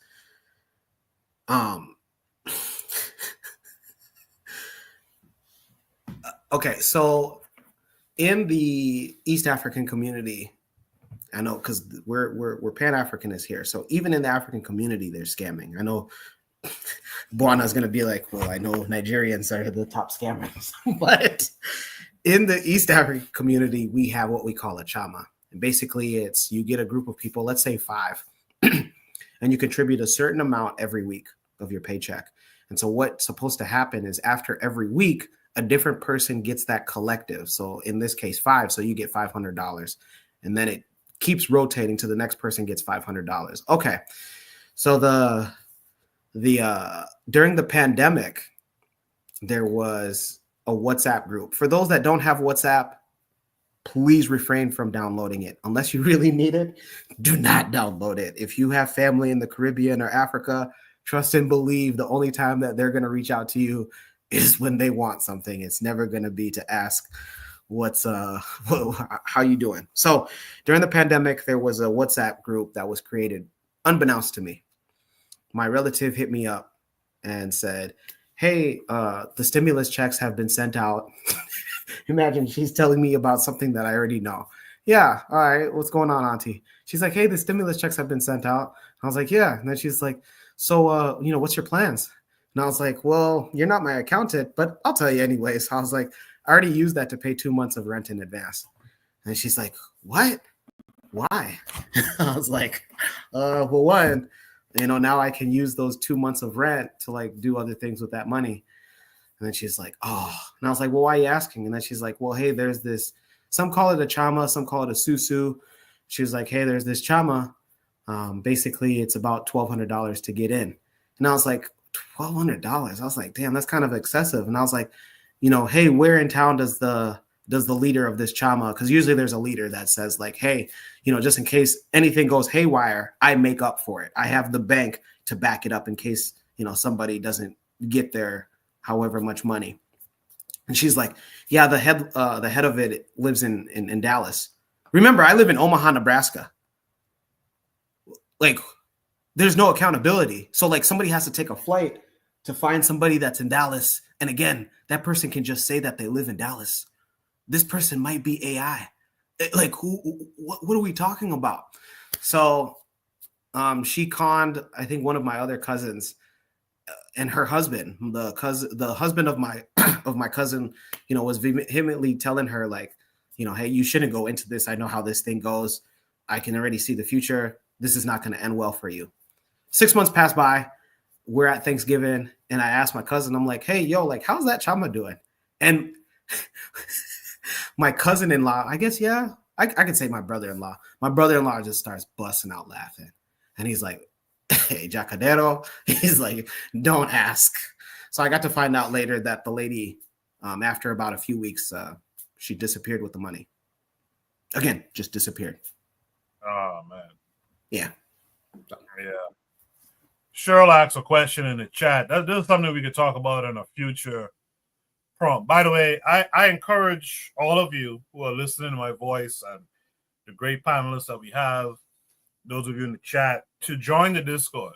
Join the Discord and post your topics that you find interesting, that you'd like to hear discussed.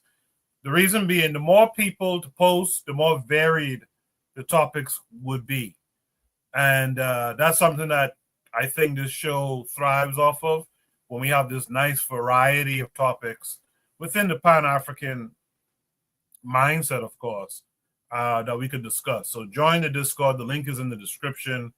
If that doesn't work, say something to me in the chat. I'll post a new link for the Discord, because we were kind of low on topics this week too, by the way. So join the Discord, post topics that you would appreciate being discussed. But Cheryl asks, why is scamming so high in African countries, though? And I think that's a good conversation from someone from the continent to really post that topic so we could dissect it a little bit more. But in the meantime, for time's sake, let's go to Shooter Breeze topic number 3, if you guys don't mind.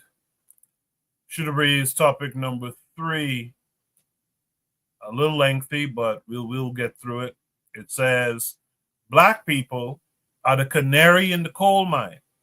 The mental state of Black peoples inside a society or country tells you if that society is suffocating or humane.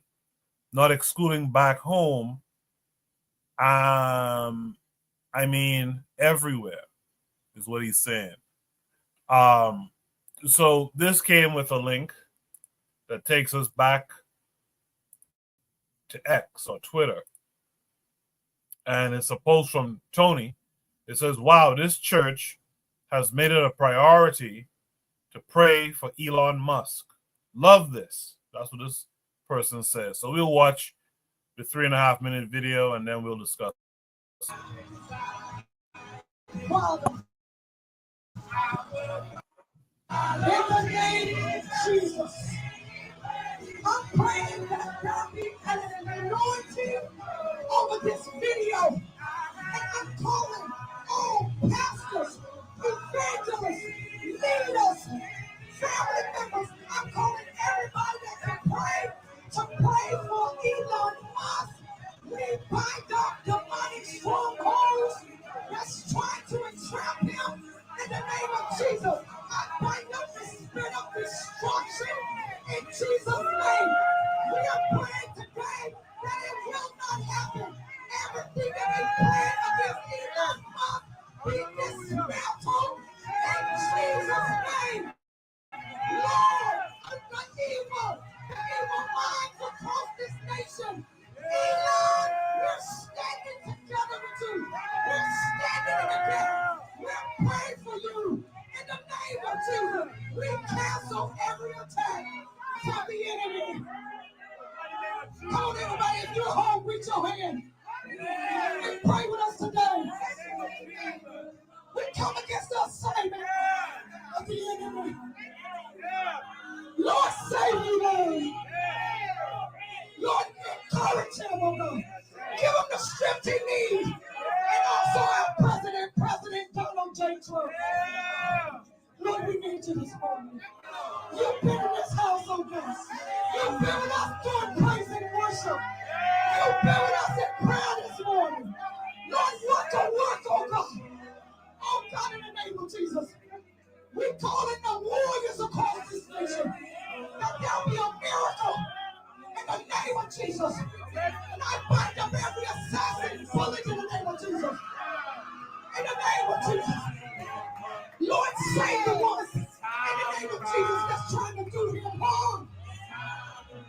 But Lord, give him some victory so that he can be a blessing to the taxpaying people of this nation.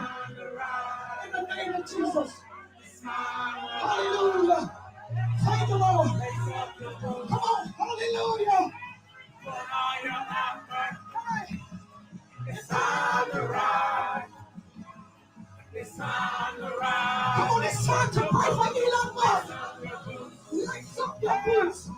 Come on, put on your armor. It's time to rise. Come on, everybody, we're praying for Elon. Hallelujah. Put on your armor. It's time to rise. It's time to rise. Elon, lace up your shoes. And put on your armor.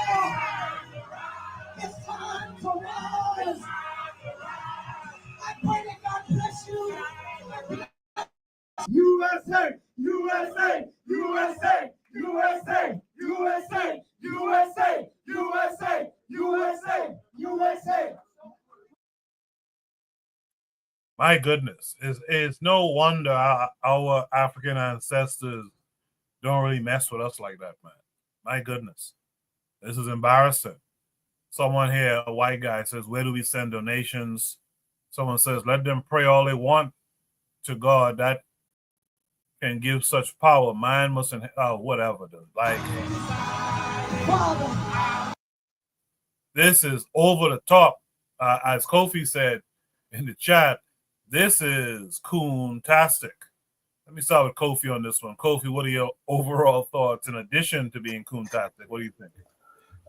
I don't understand. I thought all the coons, especially the black MAGA coons, ran away and they're under a rock, along with Byron Donald and Tim Scott and Mark Robinson. Is this recent? This is insane. I don't know if it's recent. I don't understand. They're on a ship that's pretty much sunk. So I don't understand why they're praying for Elon. Well, Elon Musk is, technically the president at this rate, but I don't know. I don't know what to say. I don't know how a coon thinks. I just don't understand. These people are just political morons. Like, why? So you supporting a person, right? These are Christian people. You're supporting a white South African that have several baby mothers, not married. One or two of his baby mothers saying, I think one of them that just gave birth to one of his sons or whatever, say, I can't get in contact with him. Our child has issues. This is who they praying for, not to be a better father, but just to pray for Elon Musk to get rid of veteran affairs, veteran jobs, veteran to make sure that our vets are getting their medication, get their medical, get housing, firing them from their work, making sure firing people that take care of our military stockpile, then rehire them. But people keep thinking Elon Musk is a genius. I don't understand. For the life of me, I don't understand why. Unless they just believe in propaganda. But these are Christian things that they pray. I mean, they go a Trump sign there. So, Elon Musk and Trump, maybe they want to get deported to El Salvador, because that's where Donald Trump is sending all the Hispanic, and he says he's going to send obviously we know it's going to be black people who get locked up, all the nasty criminals. He's going to send them to El Salvador. So right now, we know what's going on is Donald Trump is just kidnapping people without due process. Right? We don't know what they did. We don't know who he's taking, unless like the forgot the guy's name, the Palestinian guy that was protesting on college campuses, against Israel. He just kidnapped him, right? They don't even know what he's being charged for, right? He has he has his First Amendment where he can say what he wants, but I don't understand. Again, this is when you have religion mixed with politics. I'm going to tell a real quick story, and it goes to our prompt about religion. Now, obviously, I'm from New York. My mother lived in New York or whatever, but then she moved to Georgia.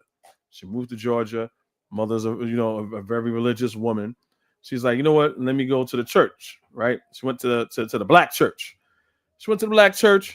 And she was like, okay, I got, I'm Guyanese, so we up here in New York. We're used to people speaking English, the King's English. Let me put it at that.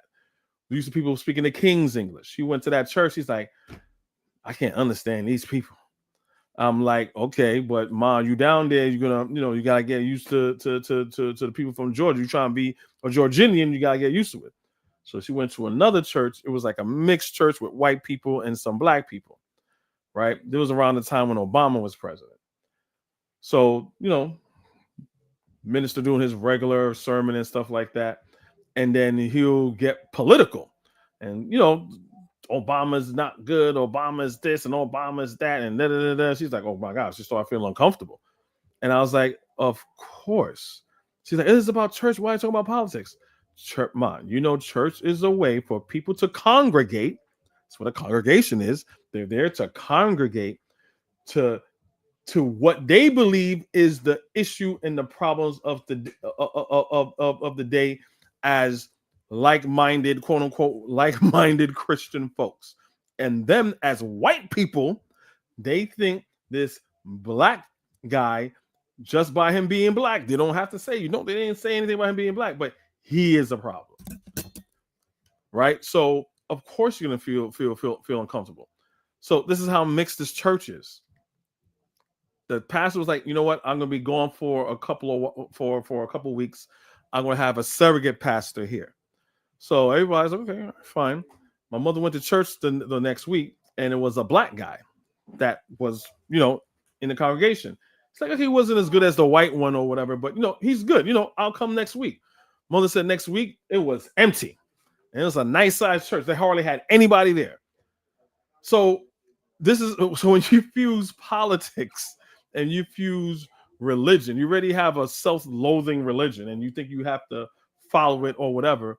But see, this is people that when the religion, they know, okay, religion, this Christianity religion is basically based in some sort of semblance of white power, and this is what they're picking up on. So they don't think they're doing anything wrong.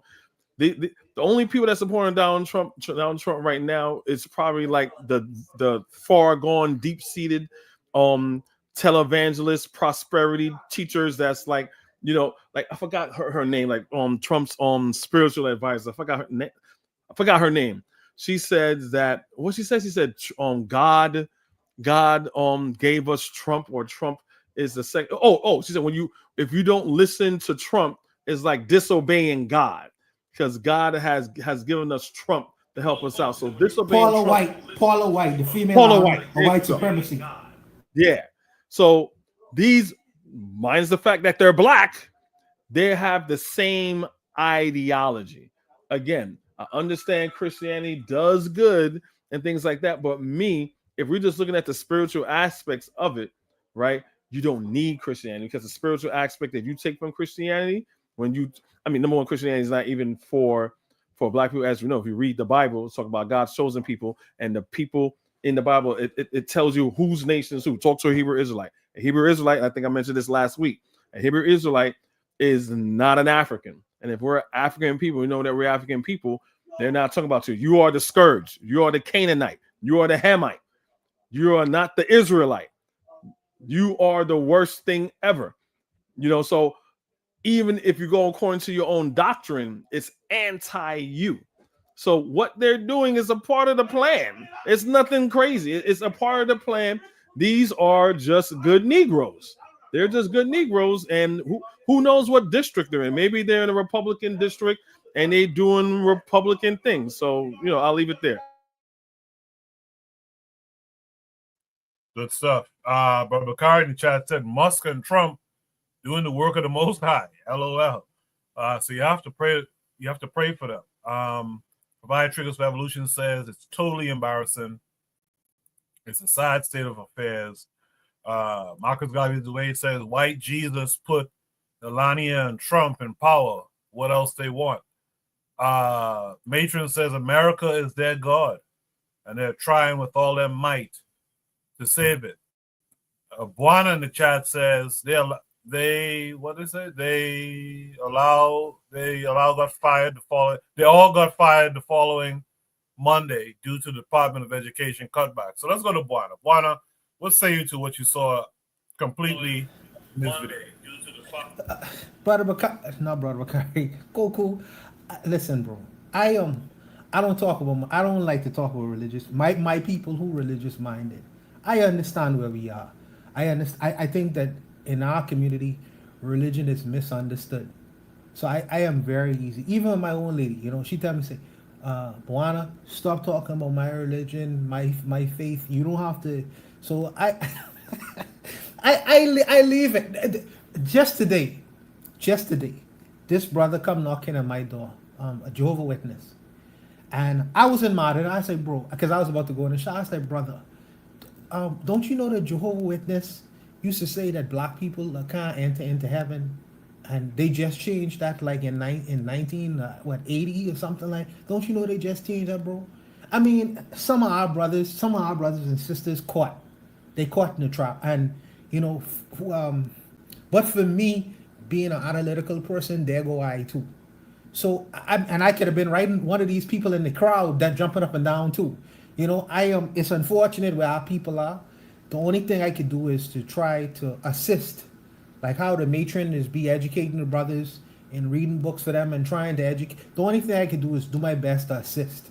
But we are where we are, man, and it's they did a number on us in teaching us religion, giving us their religion. This fantasy, nonsensical nonsense. They do a real number on our people, and the only thing I could do is try to be the ones to help assist into trying to change that narrative, man. That's all I could do. I ain't gonna lambaste. I mean, I can have fun about it, man. We can have fun because I'm thinking, why Brother Macari allow all these women to come to his church and do this? But I try not to be, so I don't want to beat up on my people because I know we just on a religious mindedness, we just are very lost, and we trying to find our way in this world. And I think that eventually, with the help of people like yourself and the matron and all these other brothers, Anthony McFall, all these other brothers, I think that we'll get there. Jacadero, all these other brothers, Kofi, we'll get there. But I ain't gonna beat up on her, man. I'm gonna leave her alone, man. But I'll stop there, Coco.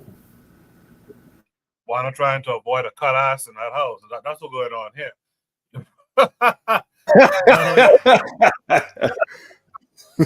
Why not stand up right over him right now, telling him, "Don't you dare." But the thing is, I don't think it's beating. See, I come from the idea that the truth is not an offense. You know, Kofi in the last segment brought up the point that this stuff was beaten into you, man. And like we all said, this stuff was beaten into you. Like that's just a fact. You wouldn't have known this shit if these folks didn't come and what's the word, kidnap you, and then beat this stuff into you, man, and then allow our forefathers who bent the knee, so to speak, to then pass it on to us. Because really and truly, I listened to Kofi talk about it just now, and my story, I guess, is something similar. I come from people who push this stuff. I didn't decide to walk into no Anglican church and grow up in no Anglican. This is folks push this stuff, and then you got to reach an age where you got to shake this stuff off. So it's not an offense to speak the truth. You wouldn't know nothing about this if it wasn't for these people taking you away. There's a black woman who said, I am thankful for slavery. A black woman said this, Kofi. Yeah, it was a preacher. She said, thank God for slavery. If it wasn't for slavery, we would have been Christian. And I appreciate her honesty. Because if Christianity is for everybody, why do people only in certain areas are Christian? Why aren't we Muslim? Why? Because the people who are around us aren't Muslim. Why aren't we Buddhists, Taoists, Shintoists? Because those people aren't around you, right? The majority of people that are around you that follow a particular religion, that's what they're going to force upon you. So it's nothing miraculous is why that you're Christian. Of course you're Christian. If you're in Saudi Arabia, you'd be a Muslim. But yeah. Absolutely. Yeah, absolutely. Absolutely. She said, it was Forecasting who talked about this one time ago. She was like, else I'll be in Africa worshiping a tree.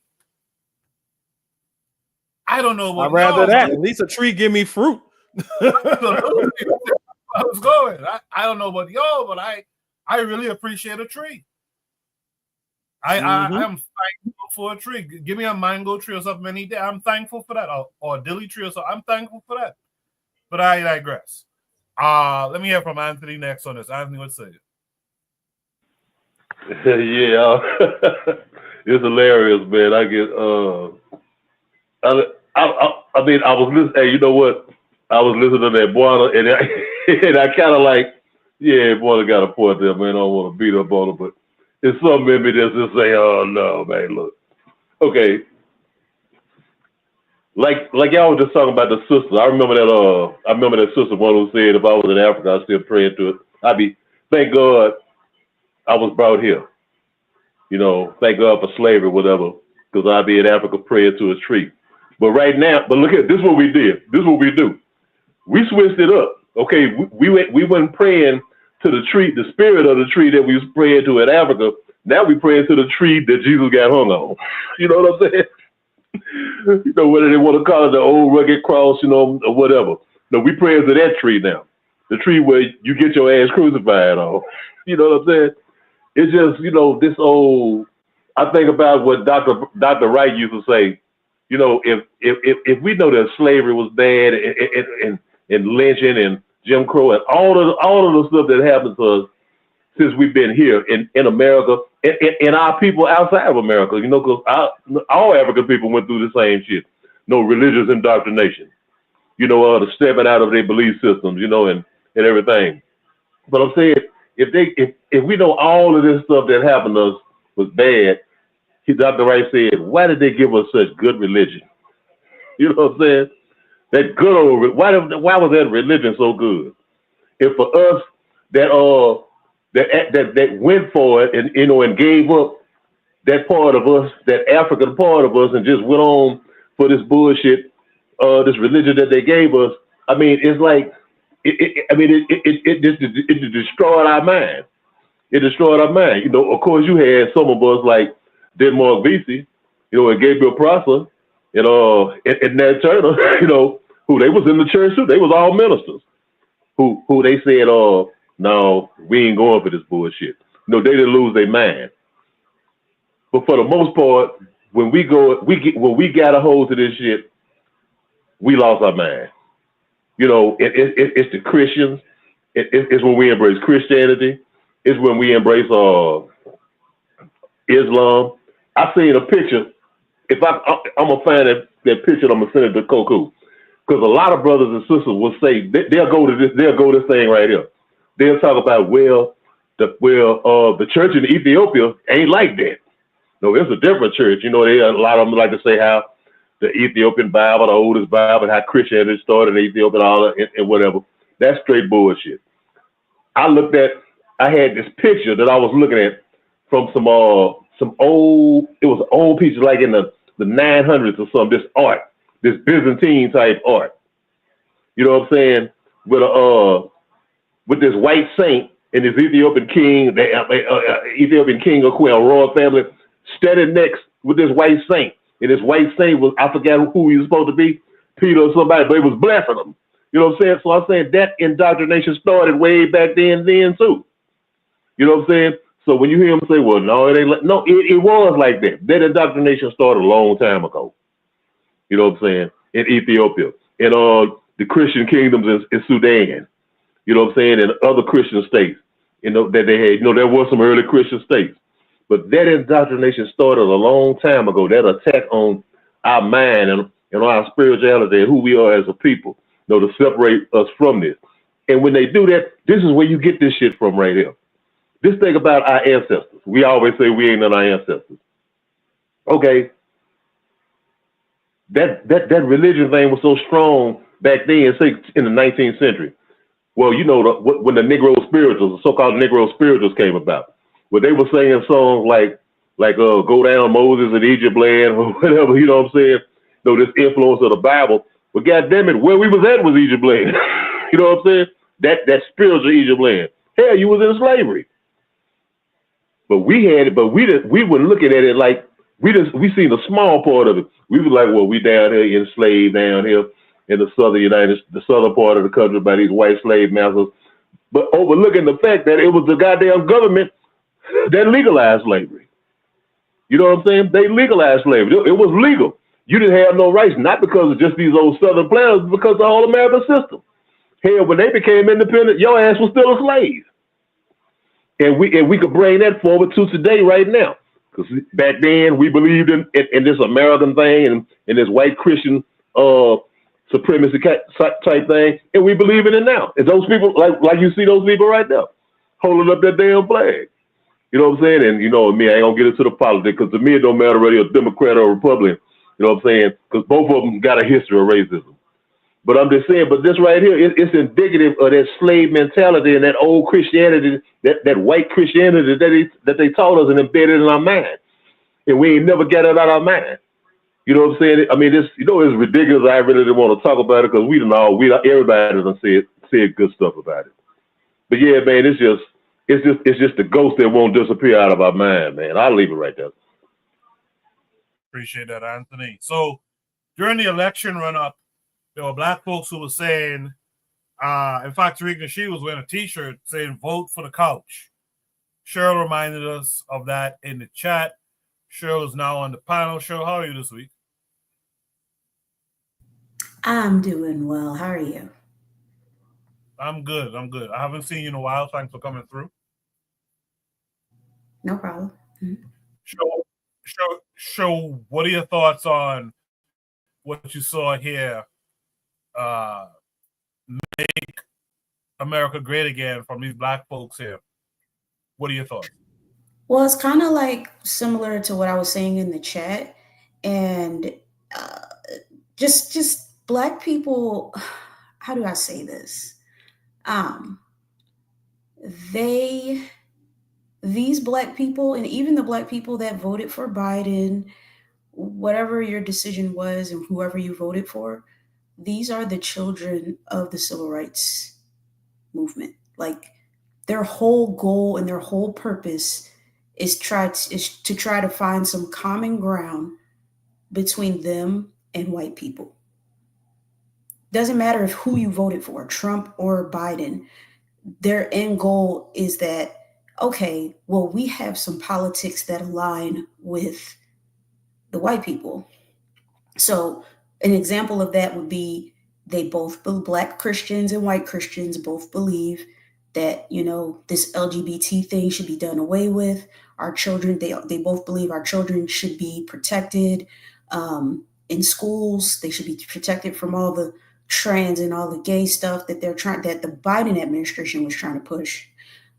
They converge. And so black people's problem is that when they find things that they converge on politically with white people, they think that means that, okay, we're all the same.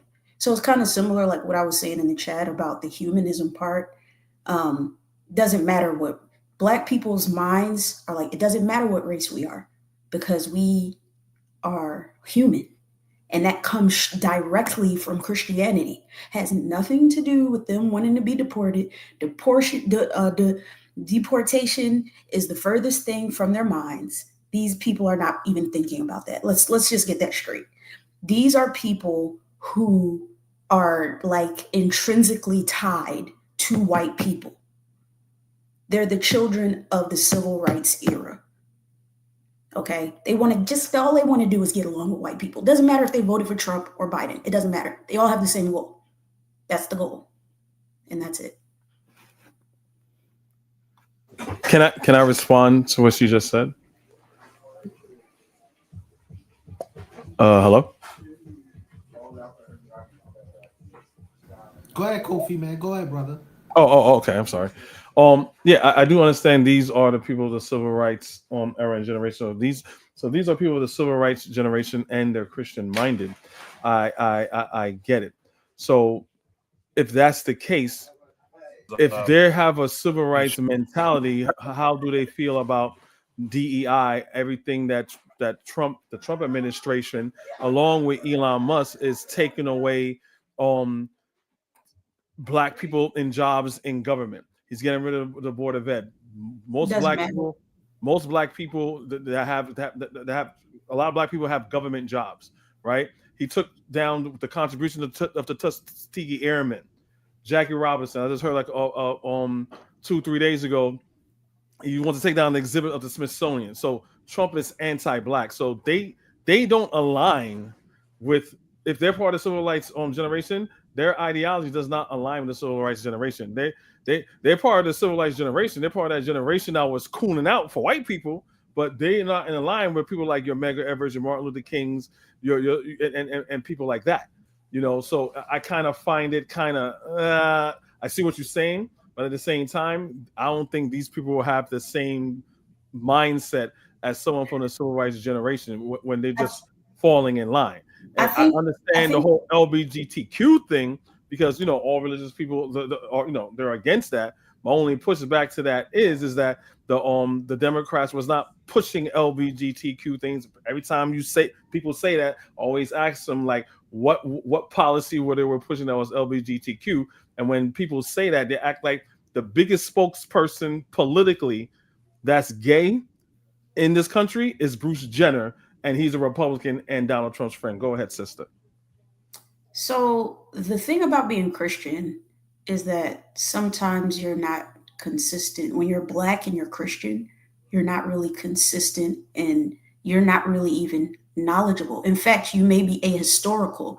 So while you have that knowledge, if you ask one of those people, if you, it does, it like, that's why I say it really doesn't matter. If you ask one of those people in the video, doesn't matter if they're a Trump supporter or Biden supporter, they don't know really what DEI is about. They don't know what any of that is. These are black Christians are ahistorical. They're anti-history. So when you ask them about certain things, they don't really know anything. They just know that there are a couple of things that they agree on with white people, and that's enough. It's really that simple. Agree. Thank you.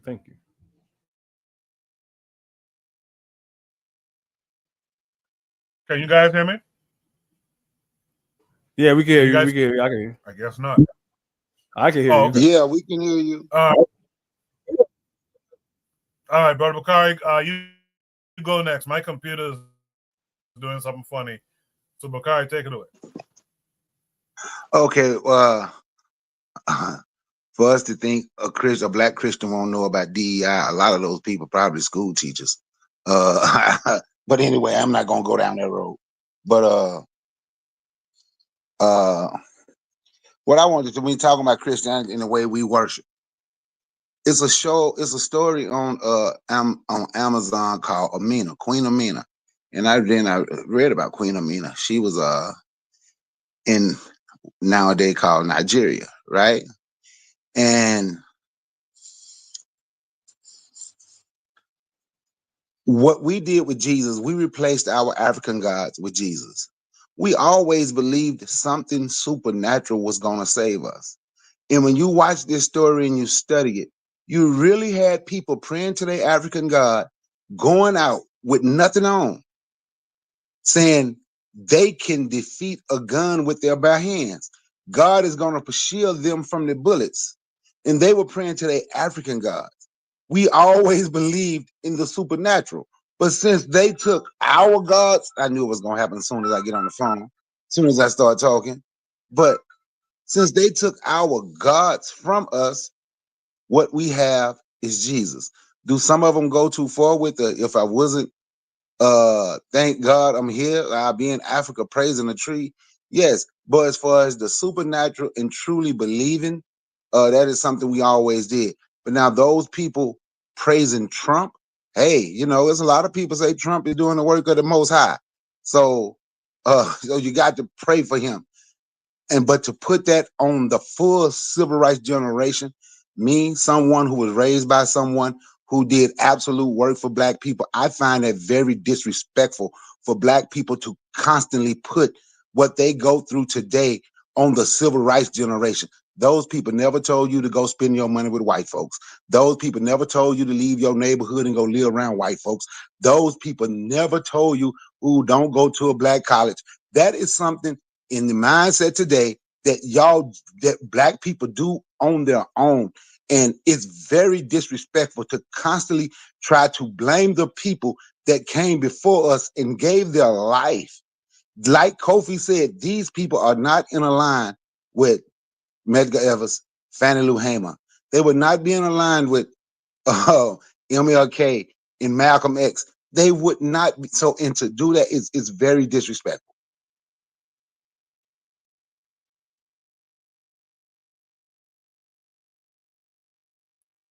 Appreciate that, Brother Bakari.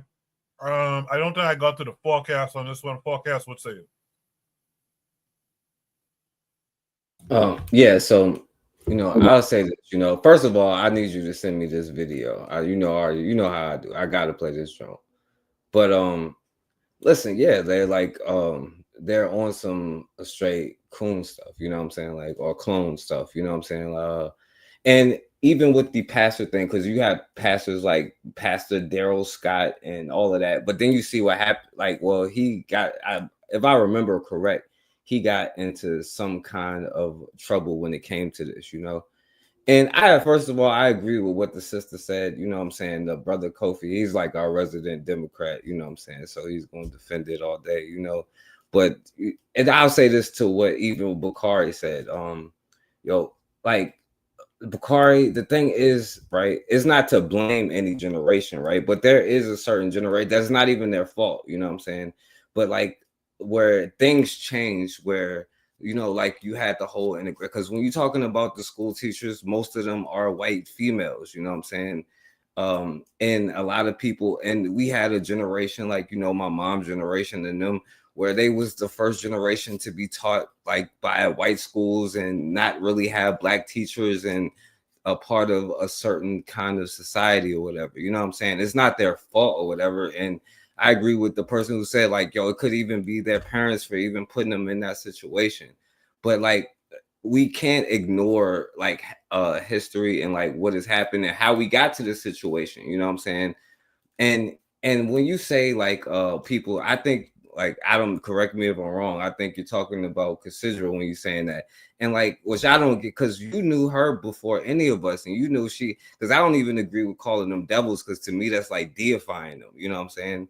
But like you know that she would never say that though. You know what I'm saying? Like that she would never say like, oh they come from the Most High or whatever. You know what I'm saying? Like she would call them all devils. And we just talked about how all of these fools sitting there, and we'll talk about it later, I guess, but the thing is like is only one side, like saying that one side or the other is better than the other. You know what I'm saying? Like nobody's saying that this person is from this side and this person is good or bad or whatever. And I agree with what people say about Martin Luther King, you know what I'm saying? But we got to tell the truth. Like at the beginning, he was on some like straight stand-up stuff, but there was a time where he was going around and put out a lot of fires. Like you can look up like the stuff in the LA riots, and a lot of the people was like, listen, like we tired of this. And he got to a point where, again, because a lot of people don't talk about the parts where he was armed and stuff. And that's our problem, because we allow other people to educate us and all of this other stuff. You know what I'm saying? Like that's our responsibility to educate our children on the whole thing. Like where he had the deacons of defense and all these other groups protecting them, and he had the gun licenses and all of this stuff. You know what I'm saying? They don't talk about that side of him, so people don't even know that. But anyway, I don't know. I'll pass the mic right there. Appreciate that forecast. Cheryl asked a question in the chat: if Trump didn't get in office, would we still have the same problem? And then she says MLK was not a nationalist. We'll come back to that in a second. I think the only person I didn't get to was Jacadera, right? Jacadera, what are your thoughts here? There's two ways that you could look at this. One is, if there's not a black political party like the way that Malcolm wanted, you're going to have black people that are going to try to align themselves with the two of the biggest political parties in the United States. And that's what you're seeing. The other part is that who's to say that these people aren't paid? I think it was Umar. Yeah, I'm pretty sure it was Umar. And I think, I can't remember another celebrity, but Umar had said that he was contacted during the 2024 presidential campaign. He was contacted by Kamala's team about endorsing Kamala, and he said that they were going to offer. But he said that it was an insult because they were going to offer, I think it was like 10 grand, and he rejected. And then they said, well, he said, like, you guys can offer guys like Steve Harvey and D.L. Hughley $10,000, but I mean, one, I'm not aligning myself with any political party, and two, not for $10,000. But I say that to say, like, we have no idea on if these people were paid.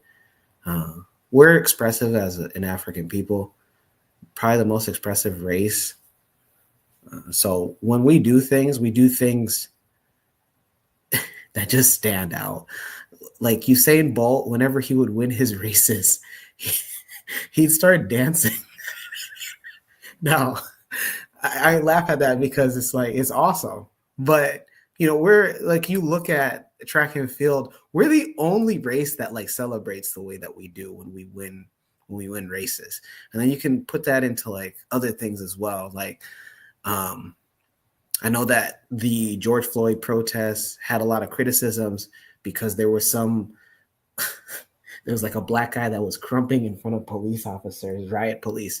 But I do want to state that in Kenya, and I can say this, being a first person point of view, is that when Kenyans riot with police, you won't. It's not uncommon to see Kenyans dancing in front of police that try to antagonize them as well. We're an African peoples. We're expressive, and what this clip shows is that people are expressive about their loyalty towards Elon Musk and Donald Trump. Interesting take. Very interesting take. But since it's the last prompt for the night, let me ask this question based on what Cheryl said here. Would it be more palatable for people like us if the Abrahamic practitioner was a staunch black nationalist who was pushing for, state control and power and all these things? Would that be more palatable, even Christian, Muslim, etc., etc.? Anyone can answer at this point. Let's have a free-for-all conversation, if possible. So anyone can start it off.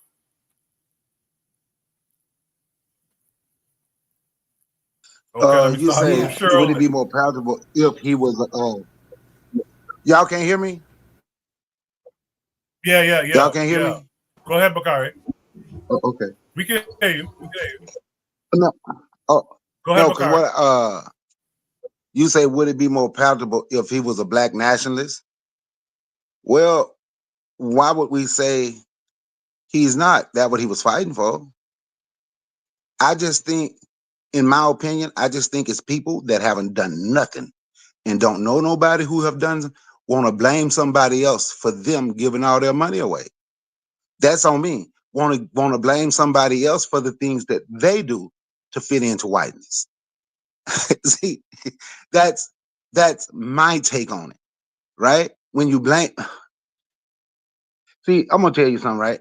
And I don't get into this much, but when I hear the things that black folks say about certain generations, me and my brothers, we always say, Daddy, my daddy should have just went ahead and took them millions of dollars and said, F black people. Because if this is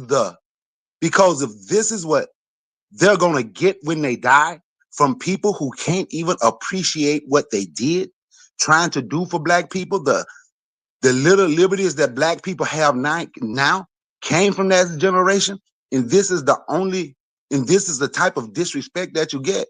Why would anybody want to go out here and do it? Doesn't make a difference what MLK said or what MLK did. You're gonna find black people who's gonna figure out a way to make it be those people's fault here in 2025 where they ain't doing nothing. So no, it doesn't make a difference what he did. It wouldn't have been any better. Okay. It wouldn't have been any better. Okay. Can I say something real quick? Just because you make a critique of someone. Oh, thank you. Hello? I hear you, sister. Go ahead. Okay. Just because you make a critique of someone doesn't mean that blame is being placed. I think it's important to critique black people who've made an impact on our people in the past. Because if you don't, then you get like what you see right here in this video. Okay, so we have to critique people. I think what we as a people need to do, and it's not pointed at anyone directly, we need to learn not to be reactionary just because of critique. We have to critique. Okay, let's not take it personal. Nobody's like, this is not about blame. It's about improvement. And even Martin Luther King himself, what he realized, he made a mistake. So if he realized he made a mistake, why is it wrong for us to bring up that he made a mistake and try to see what we can do better instead of doing the same exact thing. Like you can't hope to do something different if you don't critique the past. Nobody's above critique. Okay. And can I add on to what she's saying? What positive did they do? The civil rights generation, for everybody, since you say they only want to critique, name something positive that they did. No, I didn't say they only wanted to critique. I said there's not a problem with critiquing. I said for the people that's critiquing, the problem I have when the people that critique, you, Forecast, Cassandra, when y'all critique, y'all only talk about something negative that you don't agree with. Is there anything that they did that you agree with? Hold on. Let me answer this, sister, because he's like, look. I'm going to ask you, is there anything positive? Bakari, I just said something positive when I was speaking about him having the ministers of defense in his thing. Did I not? I said how that's left out. And the sister said something positive when she said, oh, he had a change of heart when he started talking about different things. Did she not? Like the part that you keep leaving out, it's not a blame thing about whatever, because you're looking at, it's not even your fault, it's what they did. Like they realized black people was straight fighting back, so what they did was use this opportunity to integrate pretty much our money into our education system, so it became a Eurocentric. It's a whole system thing. It's not a one generation dropped the ball. Like this whole system was built generation after generation after generation, and that's what their generation did. You know what happened to my generation? It was the crack epidemic. That was how they just devastated this generation. You know what I'm saying? Like they call us like all of these types of things. Because you like taking it personal, like, oh, all of our problems today is Martin Luther King. It's not his fault. No, we know who did all of these things. There's a whole system and a structure, but what they did during that time was made sure that we start getting a certain education to make sure that we don't have that African identity. And that's why we today arguing about if slavery even happened. You know what I'm saying? That would have happened before this, you know, because it was still African centered. It was still black men and women teachers and stuff like that. You know who was like, not only did we lost, you know how many black teachers got laid off after that whole thing? Like, it's not your fault per se. It's like, that's what happened during that generation, you know? And there were also people during that generation. I've never once used Martin Luther King as a poster child for an entire generation. That's insane. There were other people during that time period that were doing other things that were part of the nationalist movement. And so you can't blame an entire, generation based off of that. And never did I once do that. What I would say they did, they built institutions. They created opportunities to feed people. I don't have to look and say when something is wrong. Say, see, this is civil rights generation. I can talk about what they did positive to help black people. We keep looking to see who dropped the ball. Who dropped the ball to make y'all go to Habib store? To make y'all go to the Asians? To make y'all your generation dropped the ball to make us do it because they start moving, leaving their generation. Not get into an argument, okay? No, it's not. What I'm saying is, who dropped the ball to make you go? I didn't drop the ball to make you go. I don't We're go. not blaming anyone. We're not blaming anyone. Who dropped the ball? We're trying to improve. Okay, but watch this. But there won't be no improvement if we don't look in the mirror and see what we're doing instead of always looking back. That's the purpose of this. That's the purpose of this podcast. That's the purpose of us all being here right now. Yes, but all right, let me say this because the sister's right. I'm sorry, I didn't mean to make you mad. You know how I do. It's a habit. It's a habit. Let me answer your question. Let me answer your question though. All right. Listen. The point is, it's not just that like you're talking negative, but if you never look at the things that was done to correct certain things, right? You can look at anything and be like, hey, this part of religion is good. Like we can use this certain thing, but like when we start getting to this part is bad. We can look at the generation and be like, this part of it was good. Or we can look at any single generation, but like you can't be like sensitive when it comes to one particular generation when they be like, they did this good and they did this bad. You know what I'm saying? Like we can look at, but if you don't critique what was done, because I'm not even saying that it was your fault, but if we don't realize like it was on purpose to make us lose our identity and to make us spend our money outside of our community, so we do go to like these other stores, which I don't do. Like, you know what I'm saying? Like the brother who owned the store is an African dude, you know what I'm saying? Like he's a black dude at least, you know what I'm saying? But but the point is, like, if you never even look at it to critique what you did wrong, you're never going to be able to fix a certain thing. You know what I'm saying?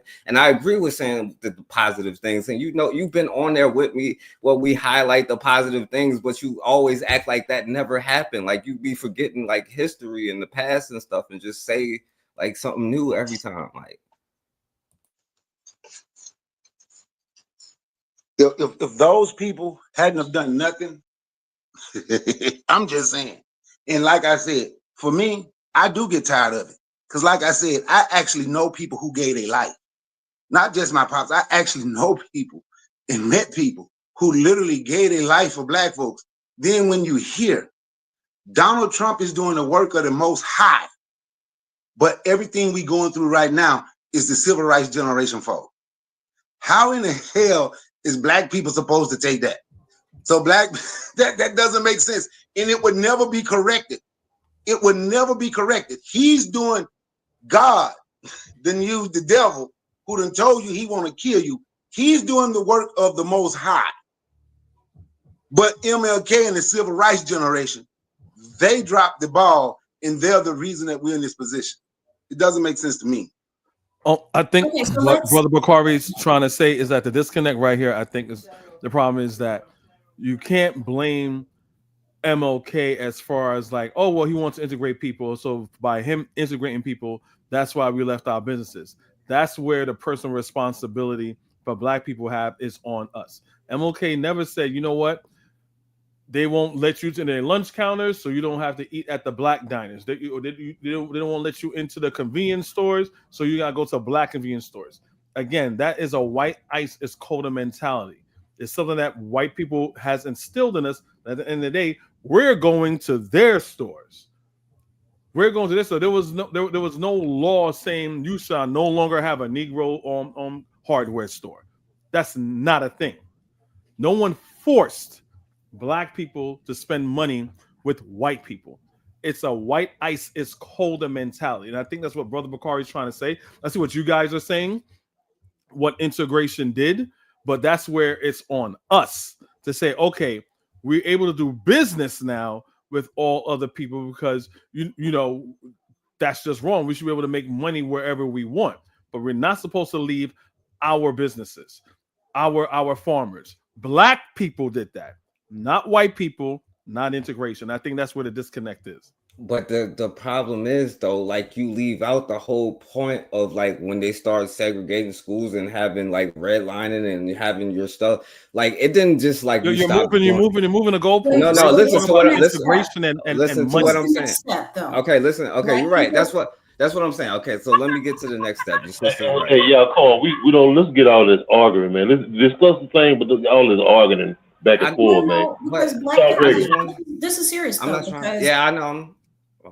Because black people, like, okay, if you go, for example, to the city of Atlanta, right? Black people own a lot of stuff, right? That's great because, you know, civil rights, you know, it's huge in Atlanta, the birthplace of Martin Luther King, et cetera, et cetera, et cetera. What is the next step for our generations moving forward? But this is what I'm trying to say. Like, that's what I'm trying to say. Like, right. So this is why I think it's the most important, because that mentality didn't just come out of nowhere. And it's important to understand where that, like, when going to like getting a certain indoctrination to become a part of a clog in the society. That's why I think that the most important part to going to the next step is starting to get back to controlling your own curriculums and doing all that, because that's why I don't think that that shopping at the white stores and the white man ice cold to come out of nowhere. I think it comes with certain, that's why it's like kind of left, like not right away, but over generations, because you still had the black and I'm proud stuff, you know, and then leading up, and then the homes was destroyed in the 80s up until the 90s, you know, and that's why it's like now we got like no knowledge whatsoever of self. So like that's why our diets and religion and all that stuff is like screwed up. But that's my point, is like when you get back in control of the children's mind or whatever, that's when you stop having that mentality of, and teaching them the truth about the real truth about history, like how Black people really stood up. That's when you like realize like Black people won a lot of times in a lot of these fights that they had, you know what I'm saying? So that's why I would say like that's why I think all of that plays a role into it, because they used that energy that we had to fight back, and they like was like, all right, we got to do something, and this was a part of it. That was a part of a systematic plan, you know what I'm saying? Like that's why I'm saying it's not a blaming like, oh, like I mess with Bakari because, and I know it get tight about that. I'll say his generation dropped the ball because I like to mess with him, but like it's not that his generation is not, nobody ever said, hey, all of this is Martin Luther King fault, you know what I'm saying? There's a whole thing, you know what I'm saying? But I'll stop right there.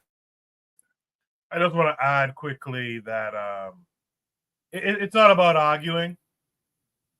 It's not about arguing. It's about having conversations that might get passionate. I know Anthony dropped off, but I was really about to end the show anyway. And I wanted to get Anthony's shout out, but I guess we'll do that next week. I'm sure Buana and them might have something to say. If you do, say it quickly before we get to the shout outs. If you got anything to say, Buana. No, yeah, that conversation, to me, that conversation was very interesting. And listening to the younger generation and the older generation having a back and forth and a dialogue with one another. And really and truly, if you really want to gain some perspective, is really just to sit back and listen. And one of the things that stood out to me is when Shirley's asked the question, what is the next step? Okay? Because the next generation is questioning, okay, so Martin Luther King did what they did in their generation, and Brother Bakari them did what they did in their generation. What do we do now? What is the next step? And from me looking as an outsider looking in, the only thing I would say from looking at outside, either take over America, like how Idi Amin said he was waiting for the Black Americans to take over America. And that's not a fanciful idea, because people look at it, how can the African American take over America? Well, the Jews did it with the numbers that they have. So if the Jews can take over America and really have a controlling interest in America, so can African Americans who've been there for hundreds of years. That is possible. Or reintegrate yourself into Africa and create a supercontinent. You know, create a supercontinent. You know, so I don't know what the next generation will decide to do, or do both, or do both. So I don't know what the next generation in the North America will decide to do. I'm curious about what the Caribbeans will decide to do, and South America. But I'm also curious about what my brothers who live within the confines of North America is going to do, because that's the next question, and it should be answered. I'll leave it there. All right, so let's go to the shout outs section of the show. This is how we end the show every week. Some positive thing you saw in the Black world or that happened to you personally. Let's start with Jacadero. Jacadero, what would you like to shout out this week? First, shout out to all of you guys, including Koku, of course, host of the show. Keep on, what did Khalid Muhammad used to say? Hold the line, keep on holding the line. The second shout out from Omaha, Nebraska, and it is home to the Empowerment Network, the #1 Black empowerment group in the Midwest that puts on the annual summer Rebuilding a Village conference that I encourage each and every one of you to register online at www.empoweromaha.com, the official website where you can register and connect with like minds of real estate, development, trades, health, finance. Rebuilding a Village brings in attendees from Tulsa, Oklahoma, Houston, Texas, Cincinnati, Ohio, Memphis, Tennessee, and everywhere outside and in between. Once again, that is Rebuilding a Village Conference 2025, over 17 years of this conference. I encourage each and every one of you listening to register. Hope to see you. And again, you can register at www.empoweromaha.com, the official website of the Empowerment Network, home to the only and largest Black empowerment network here in the Midwest. Appreciate that, Jacadero. Forecast, what would you like to shout out this week? Shouts out to my brother. I'm sorry, Bakari. I'm sorry. I was trying to make you mad earlier, my brother. I apologize. You know, I love you, my brother. But shouts out to you, my brother Koku, all day. You know what I'm saying? And I do think that this is an important conversation because I think that the answers are inside of it. You know what I'm saying? So even though sometimes I do be getting too passionate and then I do say too much stuff sometimes, my bad, y'all. You know, I still appreciate y'all, you know. So shouts out to Kofi and shouts out to my brother Bakar. And shouts out to you, Coco, and shouts out to the sister and my brother Anthony and the other brother who was on here. I'm sorry, I forget his name. Buwana? No, not no Buwana. Shouts out to Buwana, the first brother who was on here.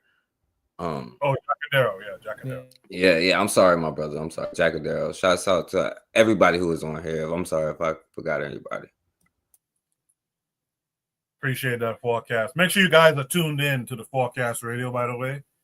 Like I said earlier, him and Considera Cheek or Remin the Bush, they do a weekly show on Wednesdays. Make sure you subscribe, click the bell for all notifications. With that said, Cheryl, what would you like to shout out this week? I like to shout out the continent of Africa. I know a lot of countries recently are offering citizenship. You know, Burkina Faso, I think that one's on the list. I have a couple friends that are trying to get citizenship through Burkina Faso. So shout out to that. And just remember the definition of doing the same thing over and over again, expecting a different result, is insanity. So we can't, it worked back then. That was during that time. That was 50, 60 years ago. We need a next step. And that's what we're trying to do. So I guess whether it's coming from a Gen X, millennial, whatever, the point is that this thing isn't working anymore.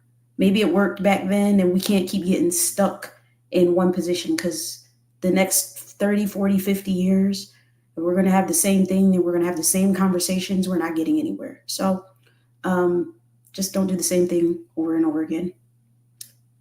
That's all I'm going to say. Appreciate that, Cheryl. Make sure Cheryl don't be a stranger. You're always welcome to join the panel.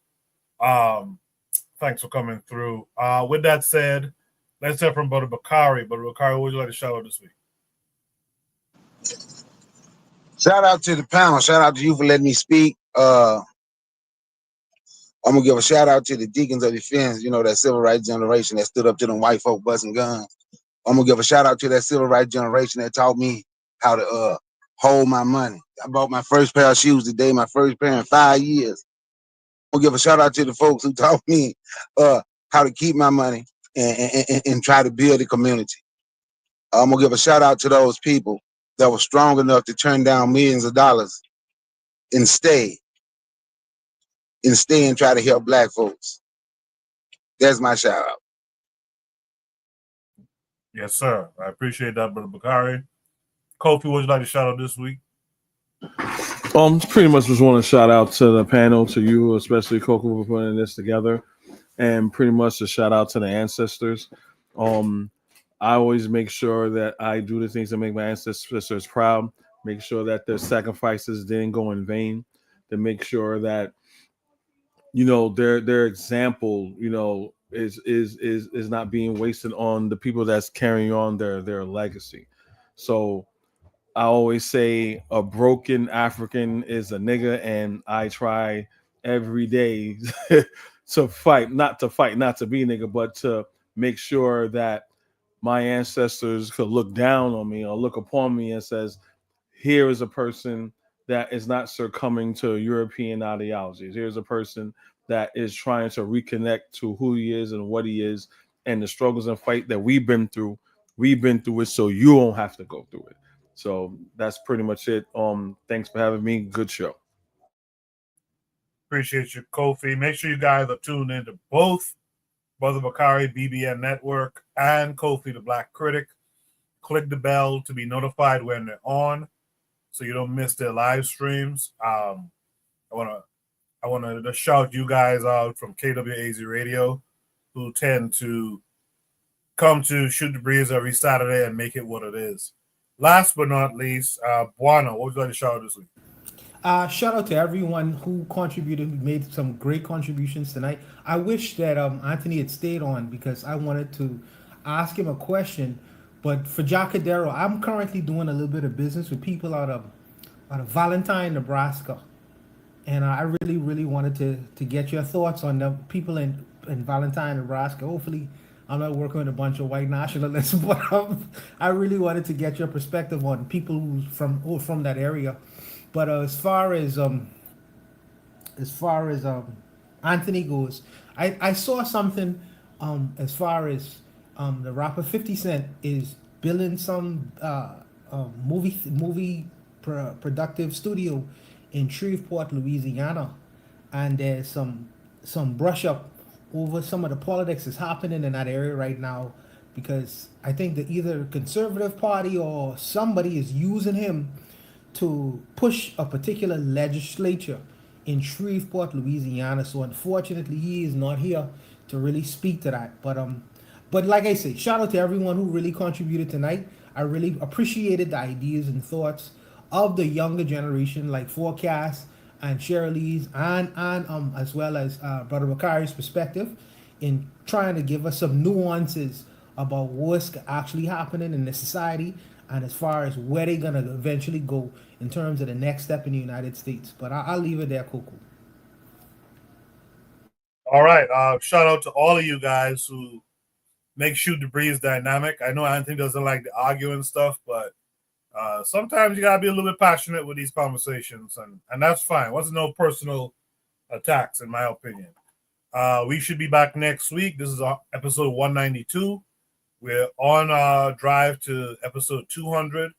I'd like to be able to do something a little different, a little festive for the 200th episode. So join the Discord, shoot me a DM, give me some ideas on what we should do for the 200th episode of Shoot the Breeze. In the meantime, guys, we should look forward to next week. Join the Discord and drop your topics so we can discuss your particular topics. And until next time, you guys be good. Peace.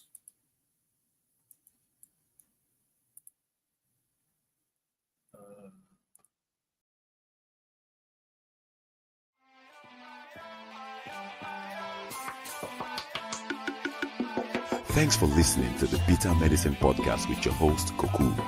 If you like what you just heard, we hope you pass along our web address, bittermedicineblogs.com, to your friends and colleagues, and share our show to all your social media. Be sure to check out our archive section on our website for previous podcasts. This has been a KWAZ radio production.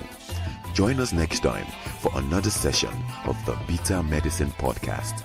Follow us on Facebook at Bitter Medicine Show, Twitter, Bitter Meds, Tumblr, Bitter Meds, Instagram, Bitter Medicine.